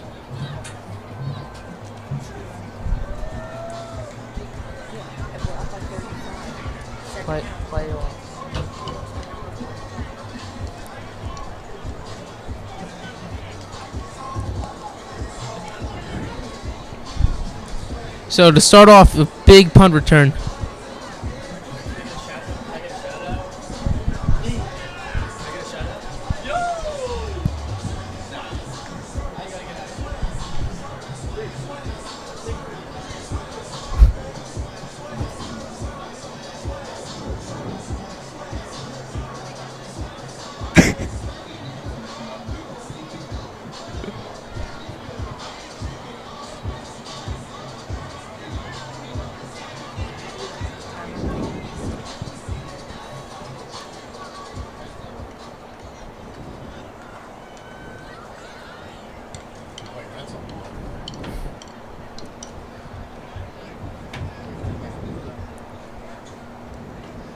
So Noah Reinstein on to kick it. He's been busy today. Extra point, field goal attempt, and a bunch of kickoffs.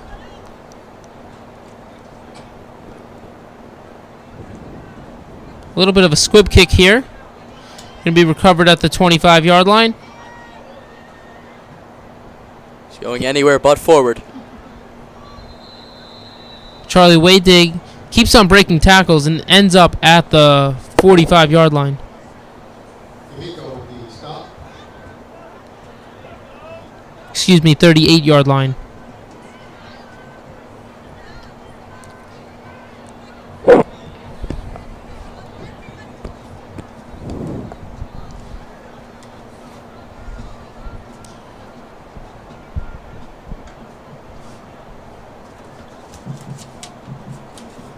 Be interesting to see if Hills East can get some of the guys who don't play as much into the game. Such a big lead here. Yeah, especially in the playoffs. You don't normally see You don't want to get anyone hurt. Oh, another drop. Hits him right in the hands. Jack Reddick.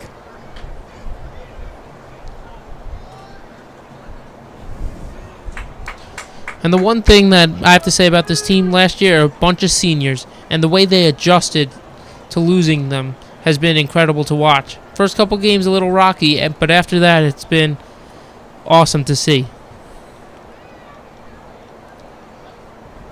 Marone in the backfield with Hughes.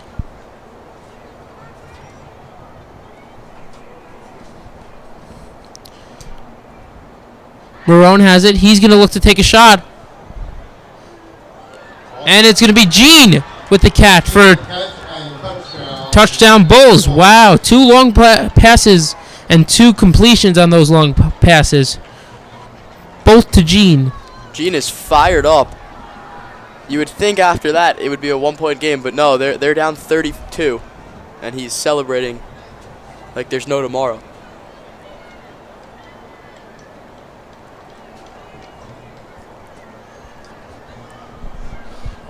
I see what you did there.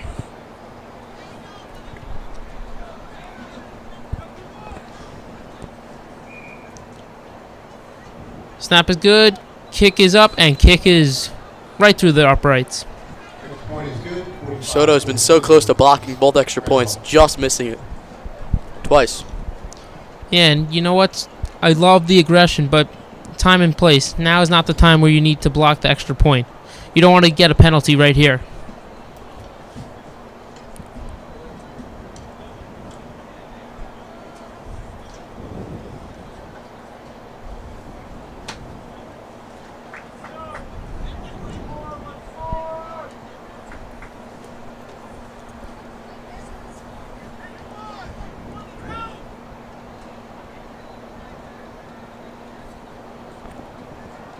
Bunch of amazing returns today from the Redhawks, and they'll get a chance to do it again here.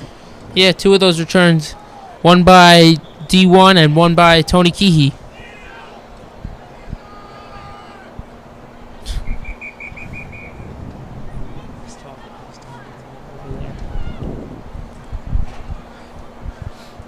Keehee and White back to return it. Both of them have had 2 huge returns. Of course, D1 at the start of this half, taking it back for 6.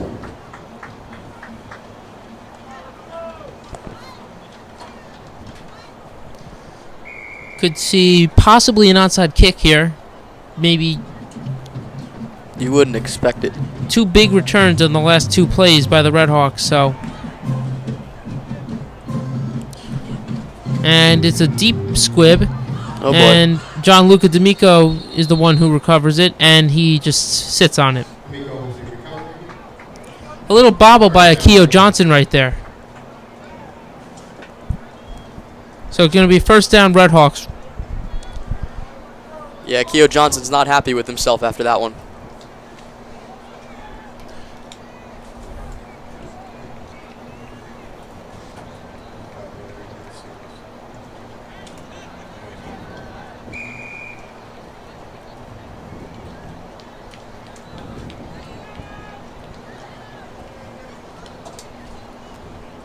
Low snap, hand off to Brian.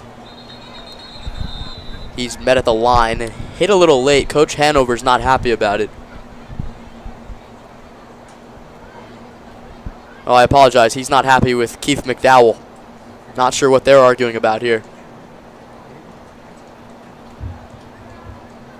But neither of them are happy.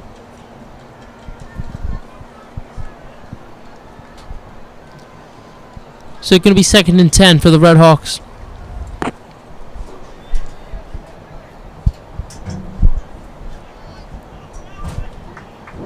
D1 comes in motion. It's going to be Brian with the hit carry. Brian going to look to break a tackle to the 50, He to the 40, could go all the way again. and he's going to go all the way. Touchdown, Redhawks. He is unstoppable. Jaden Bryan with his 3rd touchdown. He's got to have close to 150 yards rushing today. And he is just tough to stop out of that backfield. It is unbelievable watching these boys run.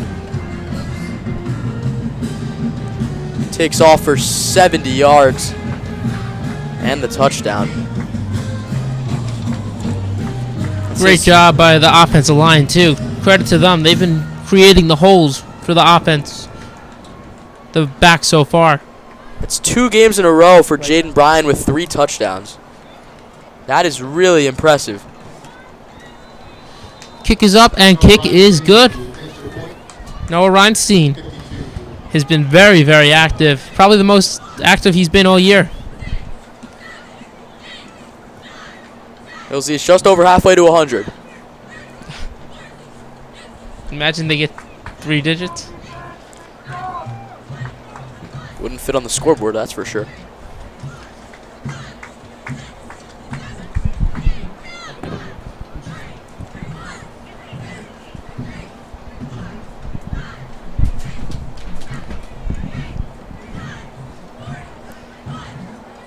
Those cheerleaders doing 52 jumping jacks. I'd be tired.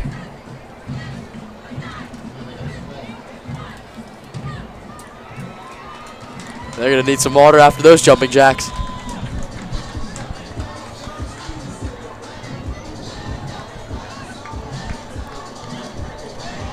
Write down how many touchdowns each of them scored.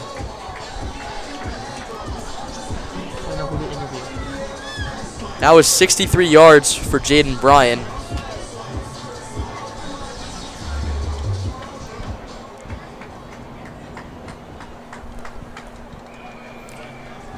Everything's working for the Red Hawk offense today.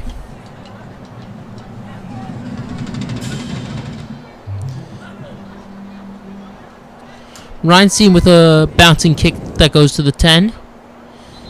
And the Bulls are going to take it up to the 27-yard line. Bulls take over at the 27.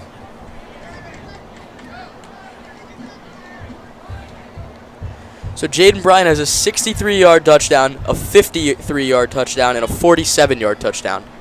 That is pretty impressive.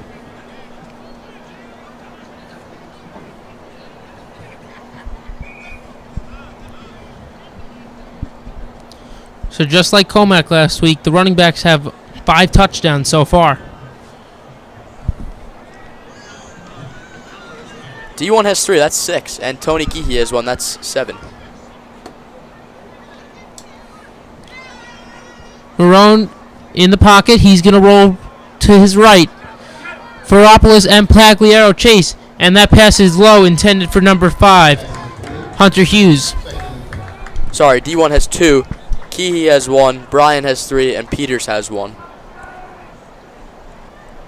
So 5 running backs. Last week they had 5 running backs by the touchdowns, but 5 rushing touchdowns By the running backs. by the running backs. So let's see if they can beat it this week. Yeah, the touchdowns don't typically score running backs. It's usually the running backs that score the touchdowns.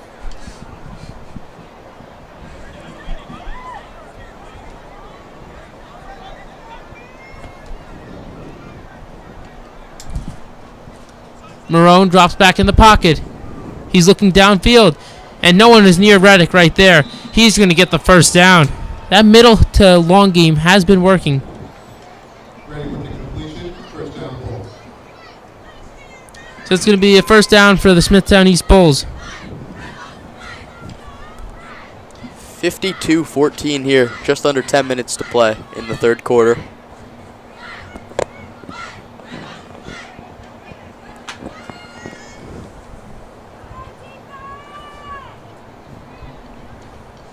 Marone drops back in the pocket. He's rolling to his left. He's going to fake a pass and run. And he doesn't fool anyone, and he gets to the 43-yard line. That's something we've seen a little bit more recently, especially with the NFL. Patrick Mahomes does that a lot, a little fake past the line of scrimmage.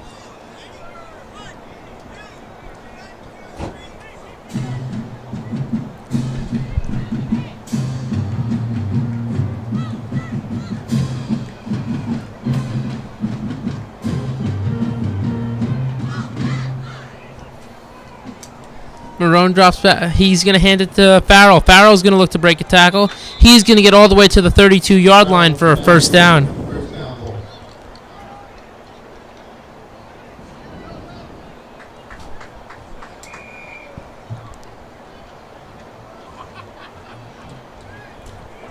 This defense has been good so far. 2 big plays have led to touchdowns, but other than that, as I say, stopping him behind the line. That's another tackle for loss.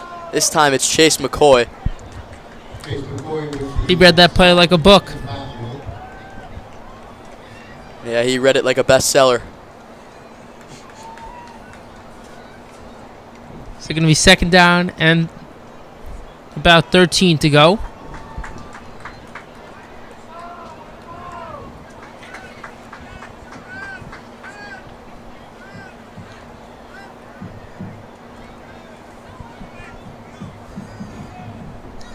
Northport Tigers up 28-17 as Marone drops back in the pocket. Oh, and Adrian boy. Merchant had a chance to pick it off, and it goes off his hands.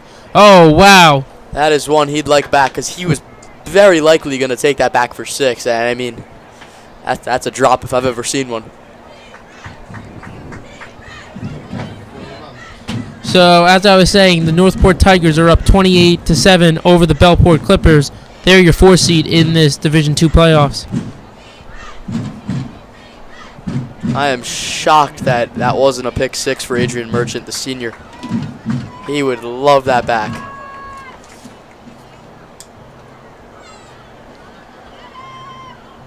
Terrible throw there from Marone.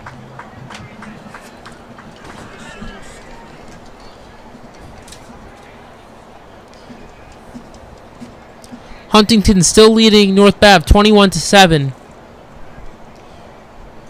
So if those games stick and those games become finals, we will be playing the Huntington Blue Devils next week.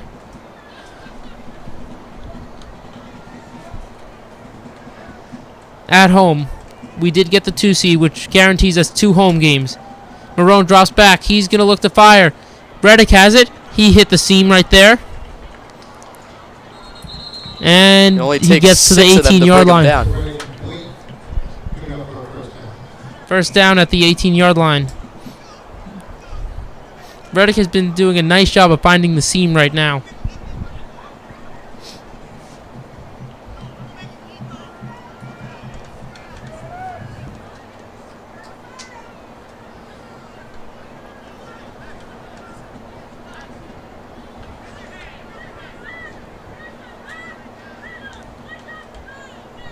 So a little touch jet pass. sweep. That's Huxtable with it. And he's going to go nowhere. Redhawks did a great job reading that play.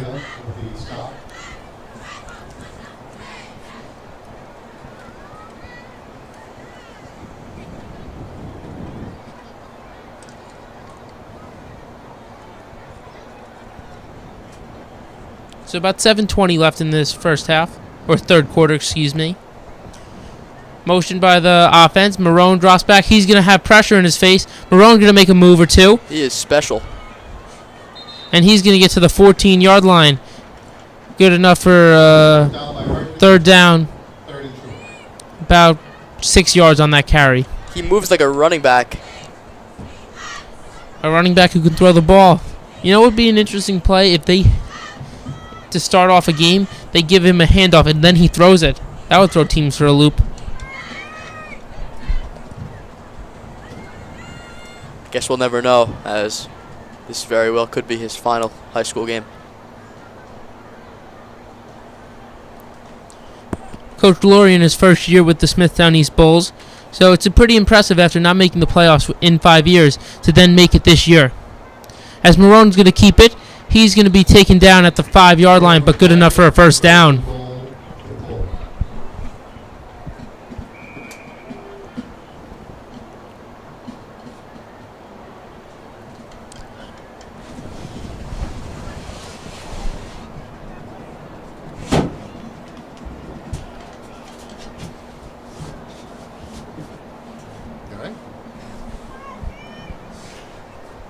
So the quarterback keeper has been working. Let's see if they go do it again. Marone drops back. He is going to try for Gene. Gene gets his 3rd touchdown of the game. Caleb Merchant is having trouble staying with him over there.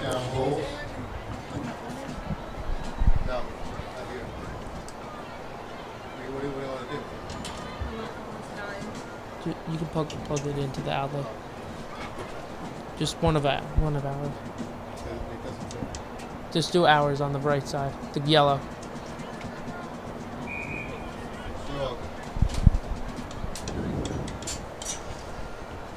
The kick is up and kick is good. So Gene gets his 3rd touchdown of the game.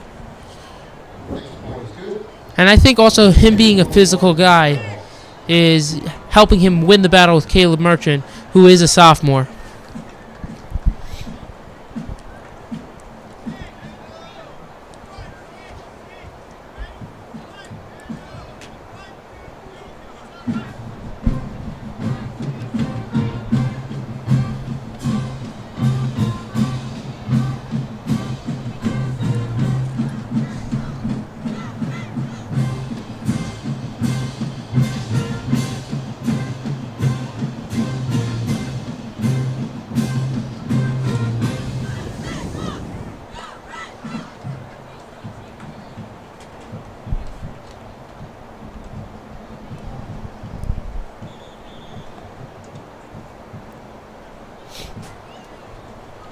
It's the same return team we've seen all day.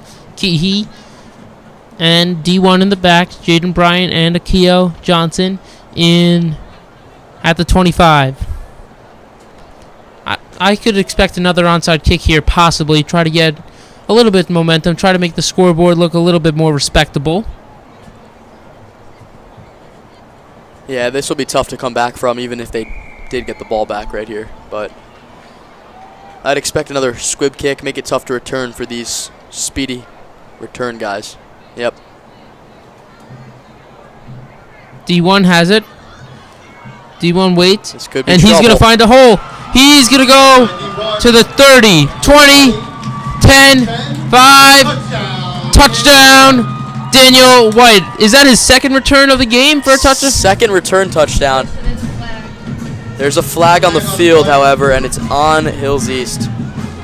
So take the points off the board. Unlucky It's coming back. for him.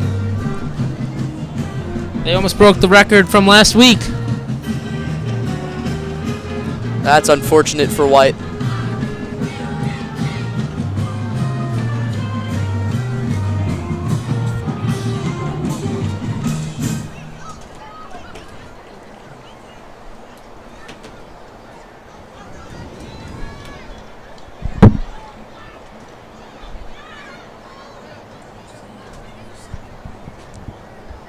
So it's going to be a first down for the Redhawks. Looks like the ball is going to be at the 40-yard line. First and 10, Red Hawks.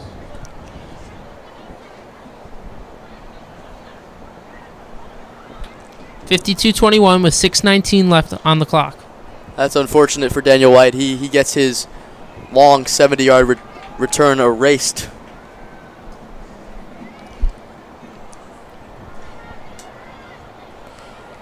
Tony Keehee with the carry.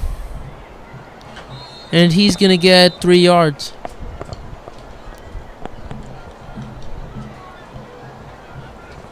Gain of 3 by Tony Key.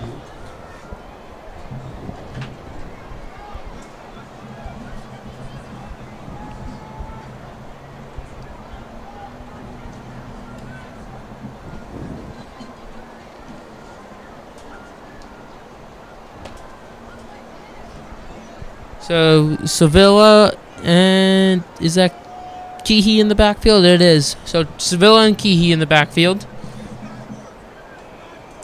Keehee with the carry. He's going to bounce to the outside. He's going to look to make a move. He's going to get to the 35-yard line and then be tackled. Great run right there by Tony Keehee. There's just so much speed out of this backfield. When Daniel White needs a break, you bring on Jaden Bryan, and when he needs a break, you bring on Tony Keehee, and it's just unstoppable. Fresh legs every single play. And football is the next man up mentality. And with the running back room, we've seen that this year.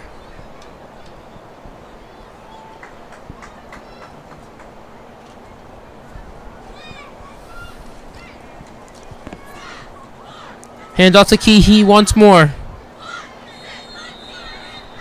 He'll get a gain of 1 right here. Short gain by Tony Key.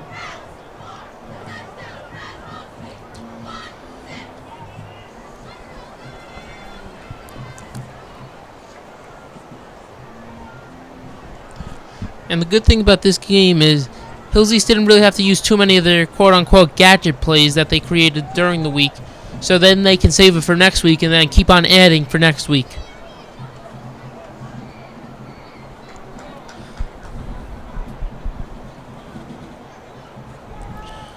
Sevilla handoff. Adonis Owen in the backfield.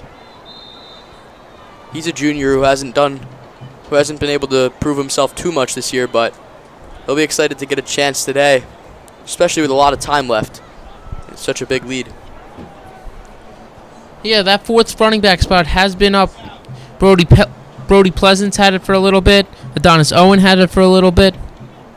But it looks like it's going to be Adonis Owen today. But interesting to see if we could see some other guys who haven't really been able to prove themselves this year, like Evan Axelrod. He told me this week that if he gets a chance today, he will show us what he can do, and hopefully we'll see that. Watch out, number 68.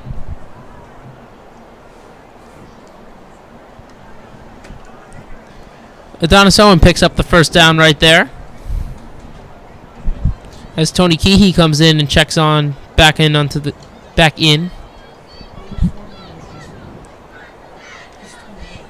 3:17 on the clock.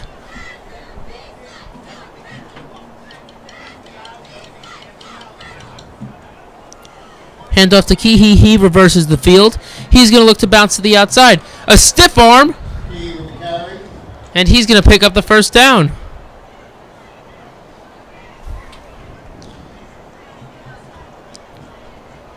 Dylan Cogliano was the one who got stiff-armed right there. Right in the face.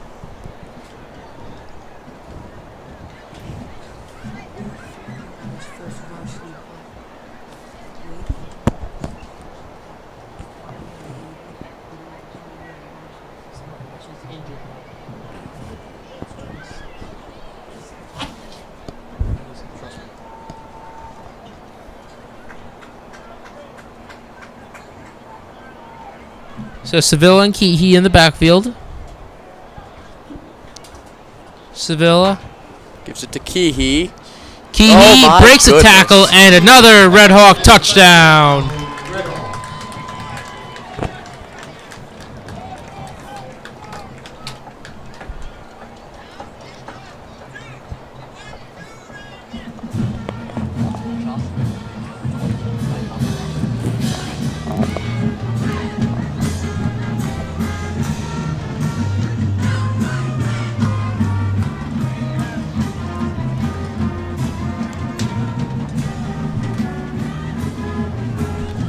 So the Red Hawks are up 58-21. Noah Reinstein going to look to make it 59-21.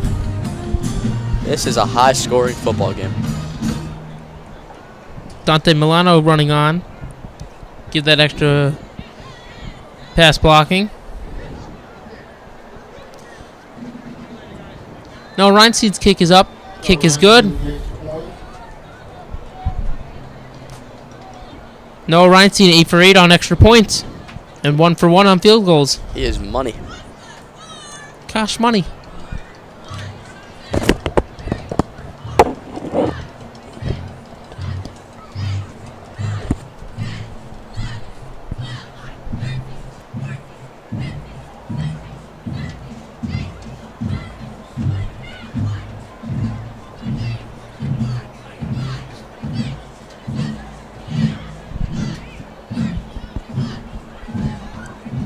$34, $35. 36, 37, 38, 39, 40, 41, 42, 43, 44, 45, 46, 47, 48, 49, 50, 51, 52, 53, 54, 55, 56, 57, 58, 59.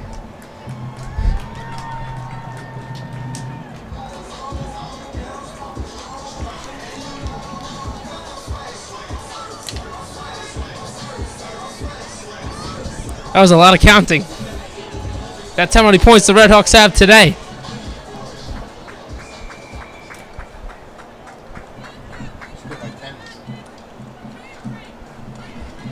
Here's Reinstein. Kick is recovered at the 21-yard line. This is just dominant football from Hills East. And it will be downed at the 27-yard line with 2 minutes and 11 seconds left in the third quarter.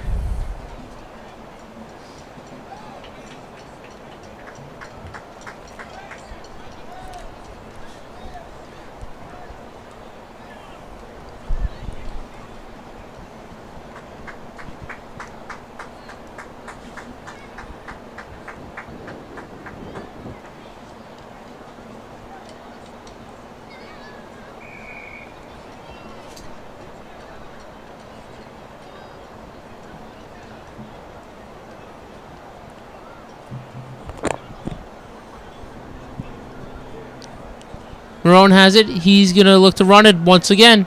He's going to bounce to the outside. And he's going to pick up the first down. Mobile out of the backfield. Roll carry. Almost should put a QB spy on him. Yeah, I mean, at this point, you might as well. He's proven he can throw the ball, which is probably preventing the Red Hawks from doing that. He has two very, very nice long passes and that nice touchdown pass to Gene. So we thought the wide receiver going in to lock up was James Huxtable, which they did lock him up today, so that could be part of it. But Jonathan Jean has taken over. yeah, he's shown that X factor in this playoff game. Marone drops back in the pocket. He's going to look to throw, and it's dropped by Reddick. Oh, believe it or not, it's another Smithtown East drop. They have to be approaching double digits. Yeah, that's like their 6-1.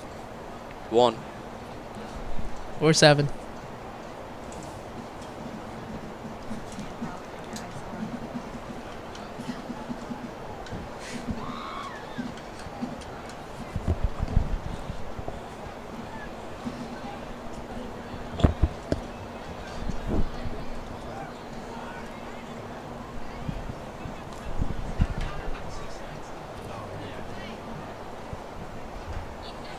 Low snap again. Marone recovers, though. He's going to roll. Ooh. And a Flag late on hit. the play. Yeah, that's going to be Oh, he didn't catch it. That's why. it's going to be a dangerous hit. Unnecessary roughness going to go against Hills East. In the NFL, that would be okay, but we're not in the NFL.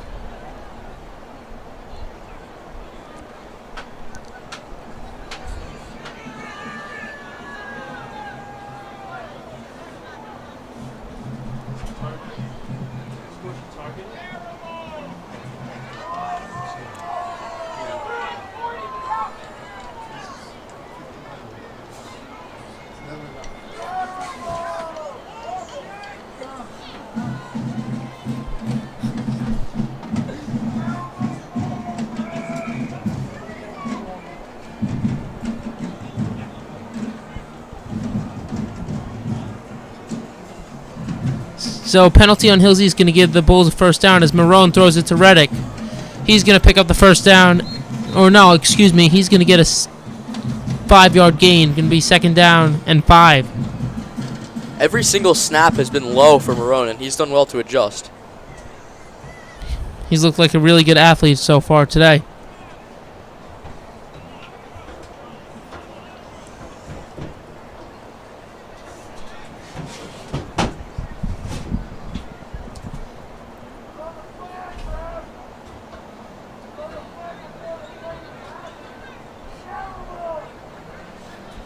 And this will be the end of the third quarter. Hills East leads 59-21 here as At the end of the three, 59. we head to the fourth quarter.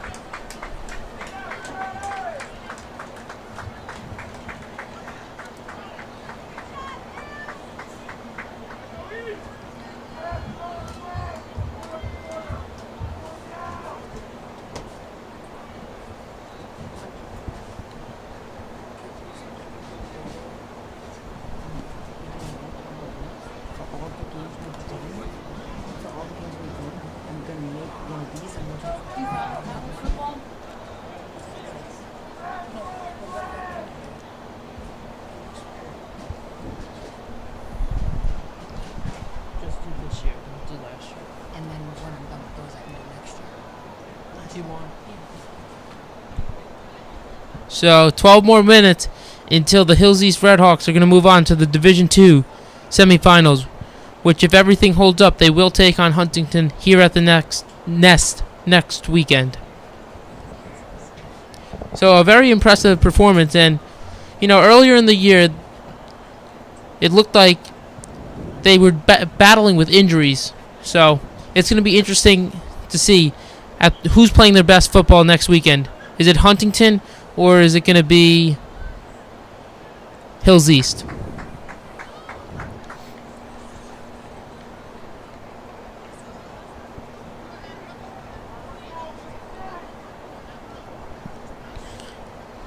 So the Bulls have it here. Huntington went up 35-7 now, as Farrell's going to take it for a first down. Polio, stop.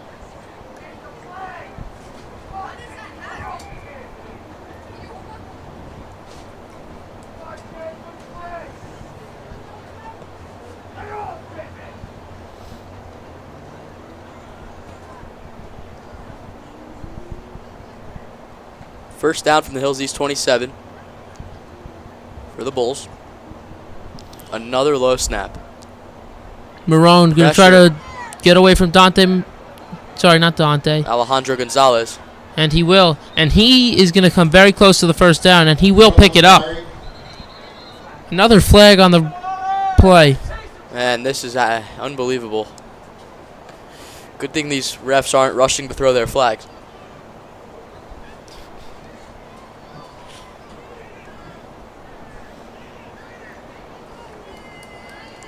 And that's actually going to go against the Smithtown East Bulls. So it's going to move them back. And let's see, is it going to remain second down?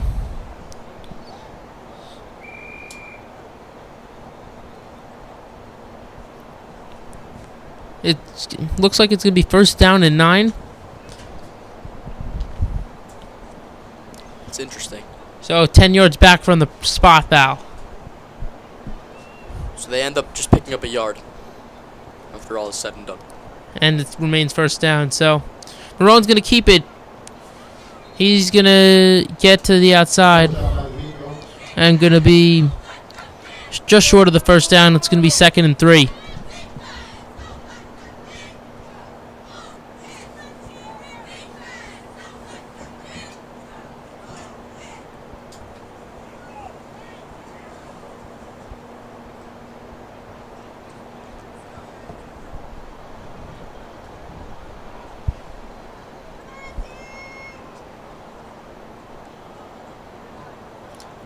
Marone keeps it again.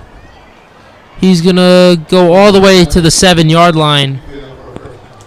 Nice fake by Farrell right there to sell it.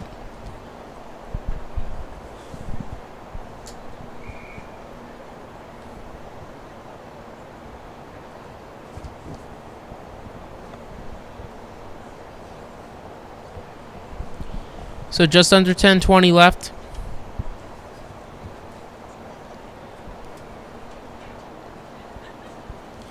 Smithtown East finally moving the ball, but a little bit too little and a little bit too late. And it really came down. Their defense could not stop the Redhawks all day long. As Marone makes a spin, he's going to get all the way to the 4-yard line. Marone with carry.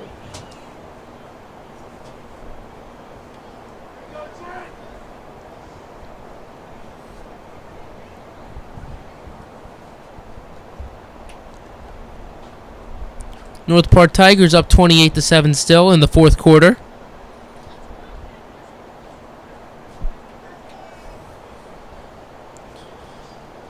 Marone going to hand it to Hughes. Hughes going to get into the end zone for a touchdown. Bulls up. Bulls touchdown. 27-59.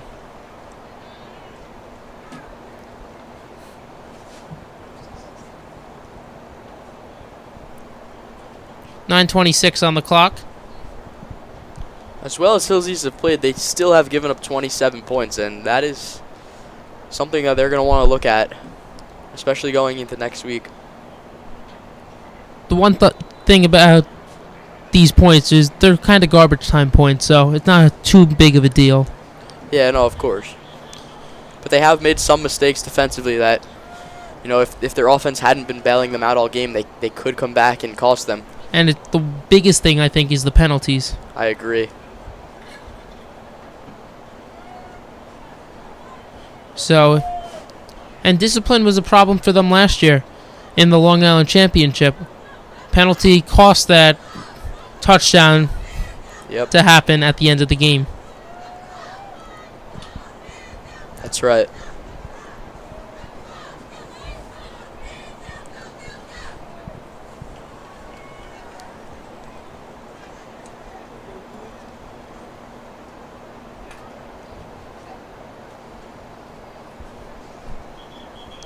Same returners onto the field right here. It looks like it's going to be D1 and Tony Keehee. At this point, you're almost expecting a touchdown here. The three-headed monster, they have 7 combined touchdowns. So if one's not scoring, the other one is.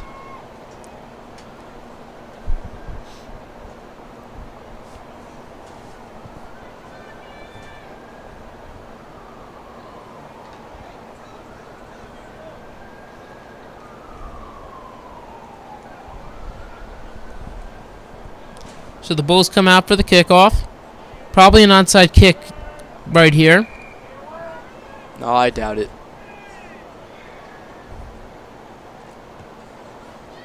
I don't know what he was planning there. I guess they'd rather just give Hillsies the ball at the 35. No flag on that? Nah, they don't need to throw the flag. They just know the ball will be at the 35, I guess.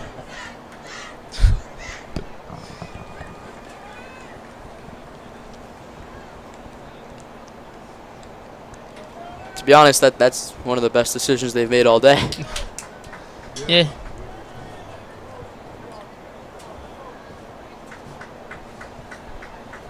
I'll let you play it last. Play it at the end.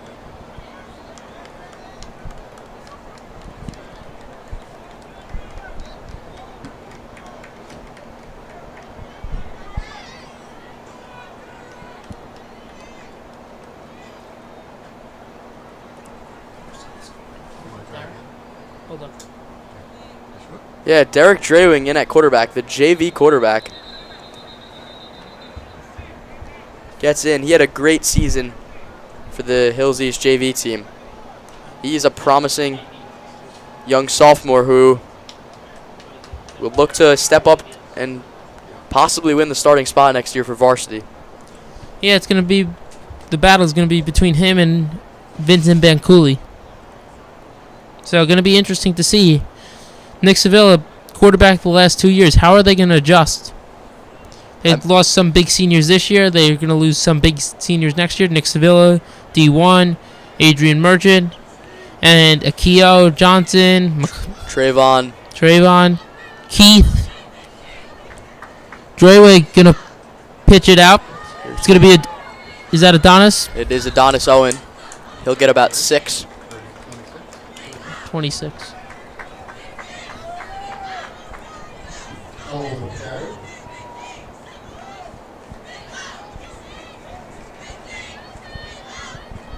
So 8:15 on the clock.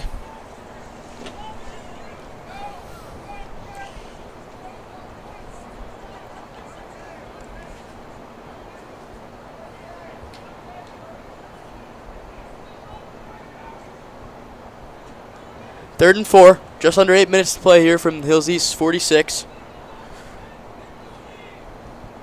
Drewing at quarterback with Brody Pleasance in the backfield.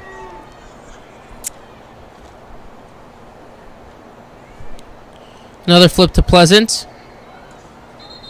He'll be just short. Sounds like they're going to punt. The coaches are yelling for the punt team to get out there. It'll be Reinstein out there to punt it away. And this is good practice for him to punt right here. Because you said earlier they were struggling with the punt a little bit, so maybe he can figure it out right here. Get that extra rep. Keogh taking his time to get on the field, doesn't even have a helmet on. Now he does. He's out there now.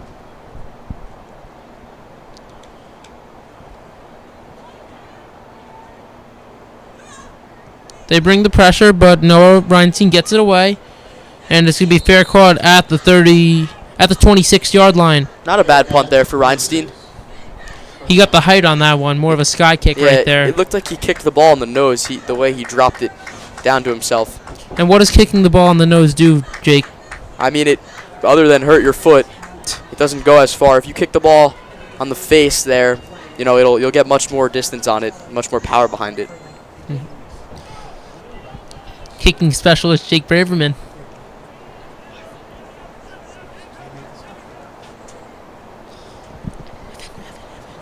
Oh, and Evan Axelrod, number 68, in the game, as I mentioned earlier.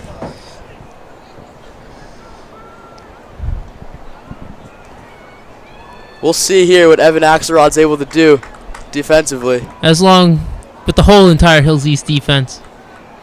He's looking to make an impact. And Hughes has it.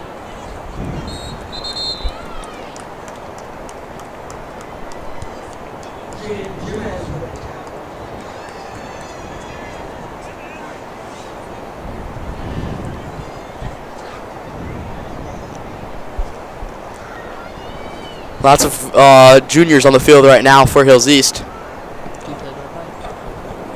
Here's Marone, steps back, looking to throw. Just short of his man, Dylan Zizzo. I apologize, Marco Intinoli. So 3rd down and 6.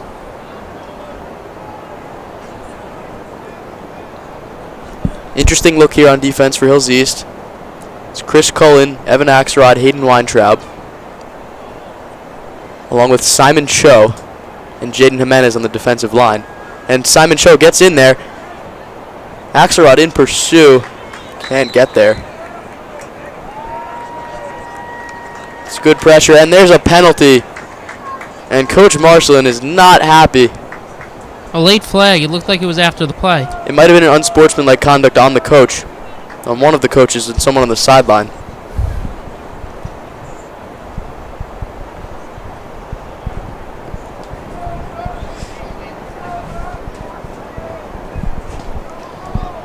Simon Cho got in there along with Axelrod and Jimenez. Almost had the sack.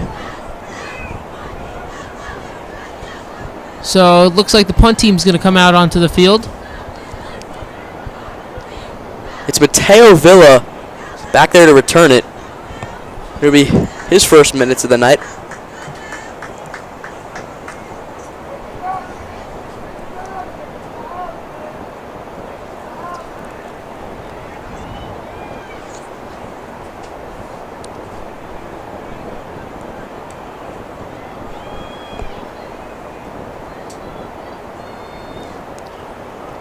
Kick is up and it's Pretty good punt there, as Villa with the fair catch on his own 37-yard. Fair catch by Vincent Van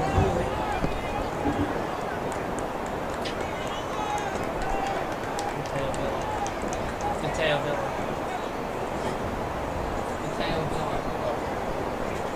18. It's okay.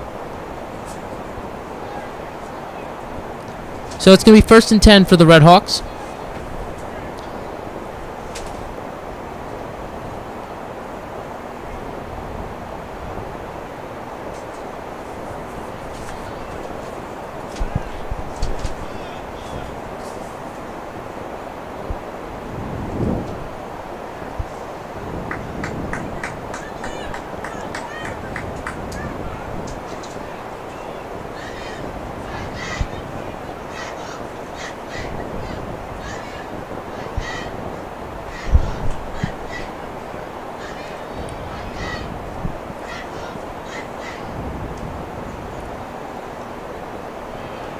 Pitch to the outside, and a big hit right there.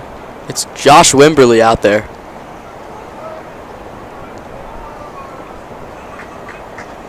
Let me tell you, that guy is lightning quick. He's always the first one down on punt returns.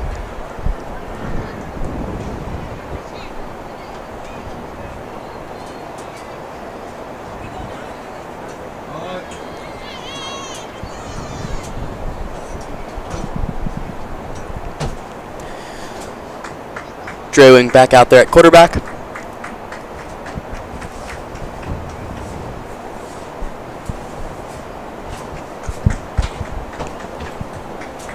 Gonna go into 4-minute offense mode, try to waste all the time off the clock. It's 2nd down.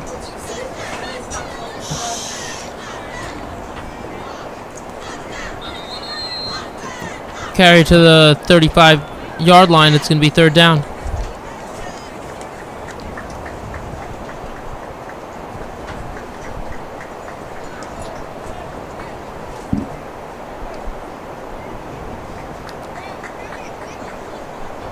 So 3rd down for the Redhawks offense. Could see Drewitt get his first pass on varsity right here.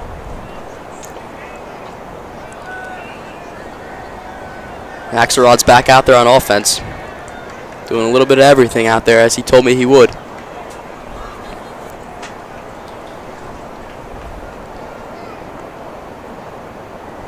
Drewing rolls out to his right, looking to run. Big hit on the sideline there by Jonathan Jean. And Drewing is fired up.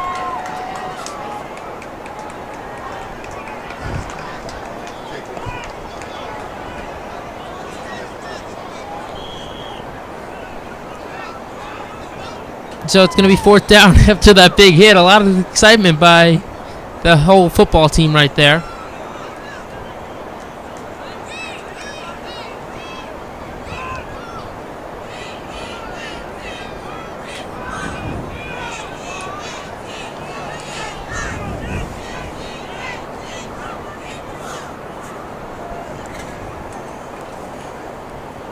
Reinstein's back out there to punt it away. Pagliaro checking in.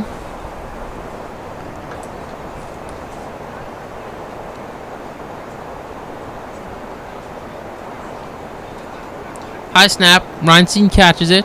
And It's a beautiful punt, about 15 yards. going to go out about at the 45-yard line.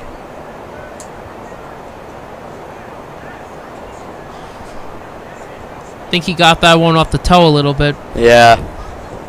And I think the high snap caused him to be a little bit. Yeah, he panicked a little bit there. There was a lot of pressure in his face, to be fair to him. Just under 3 minutes to go here until Hills East moves on to the Division II Suffolk County semifinals.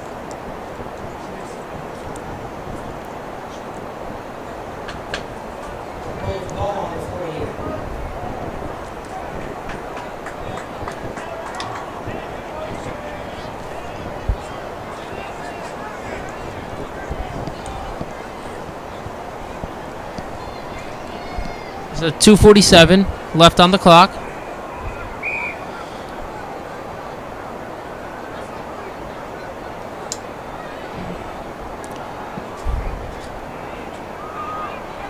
Catch by Huxtable. Huxtable going to break a tackle or two, and he's going to get a 1st down. Evan Axelrod just missing out on the tackle there.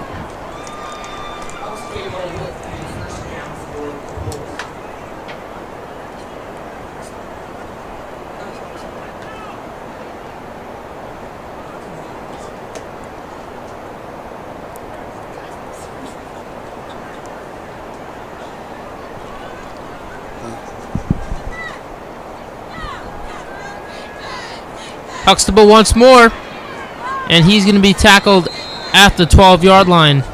This is exactly what Hills East limited in the first half, but Smithtown East is back out there throwing the ball. So Marone gets the 1st down on the connection to Huxtable. It's 1st and 10 for the Bulls, putting together a few nice plays now. And the Bulls had a relatively easy schedule coming into the playoffs, so they haven't shown that they beat anyone. As Farrell is going to get tackled at the line of scrimmage. It's a great tackle there by Axelrod. Got right in there. Took him down.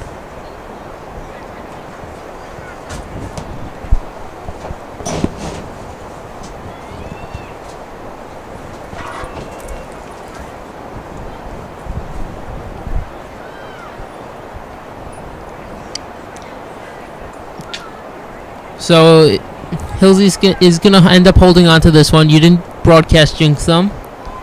Thankfully. And that's going to be 7 straight wins. Oh, believe it or not, there's a penalty.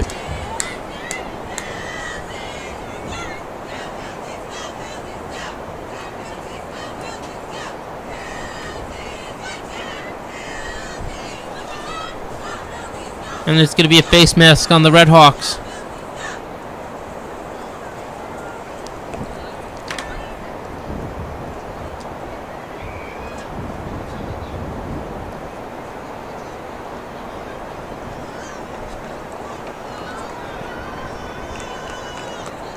.27 seconds to play here. 2nd down and 5. This will likely do it. Hand off to Hughes. And he's short, and the ball's out.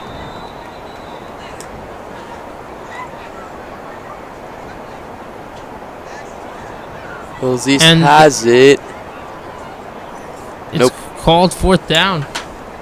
Not sure what happened there. He must have been down. And 6 seconds. 5, 4, 3, 2, 1. And Hills East is moving on.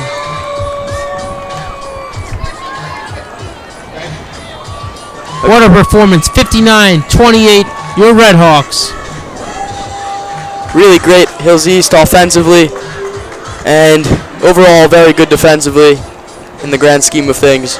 And Hills East will take this momentum into another week as they'll be playing at home in the Division II Suffolk County semifinals, and they'll look to return to their third consecutive Suffolk County championship game in their quest for the Long Island Championship. And that game will be streamed on HHH, SETV, coverage on Hills East Sports News leading up to it all week long. Stay tuned, guys.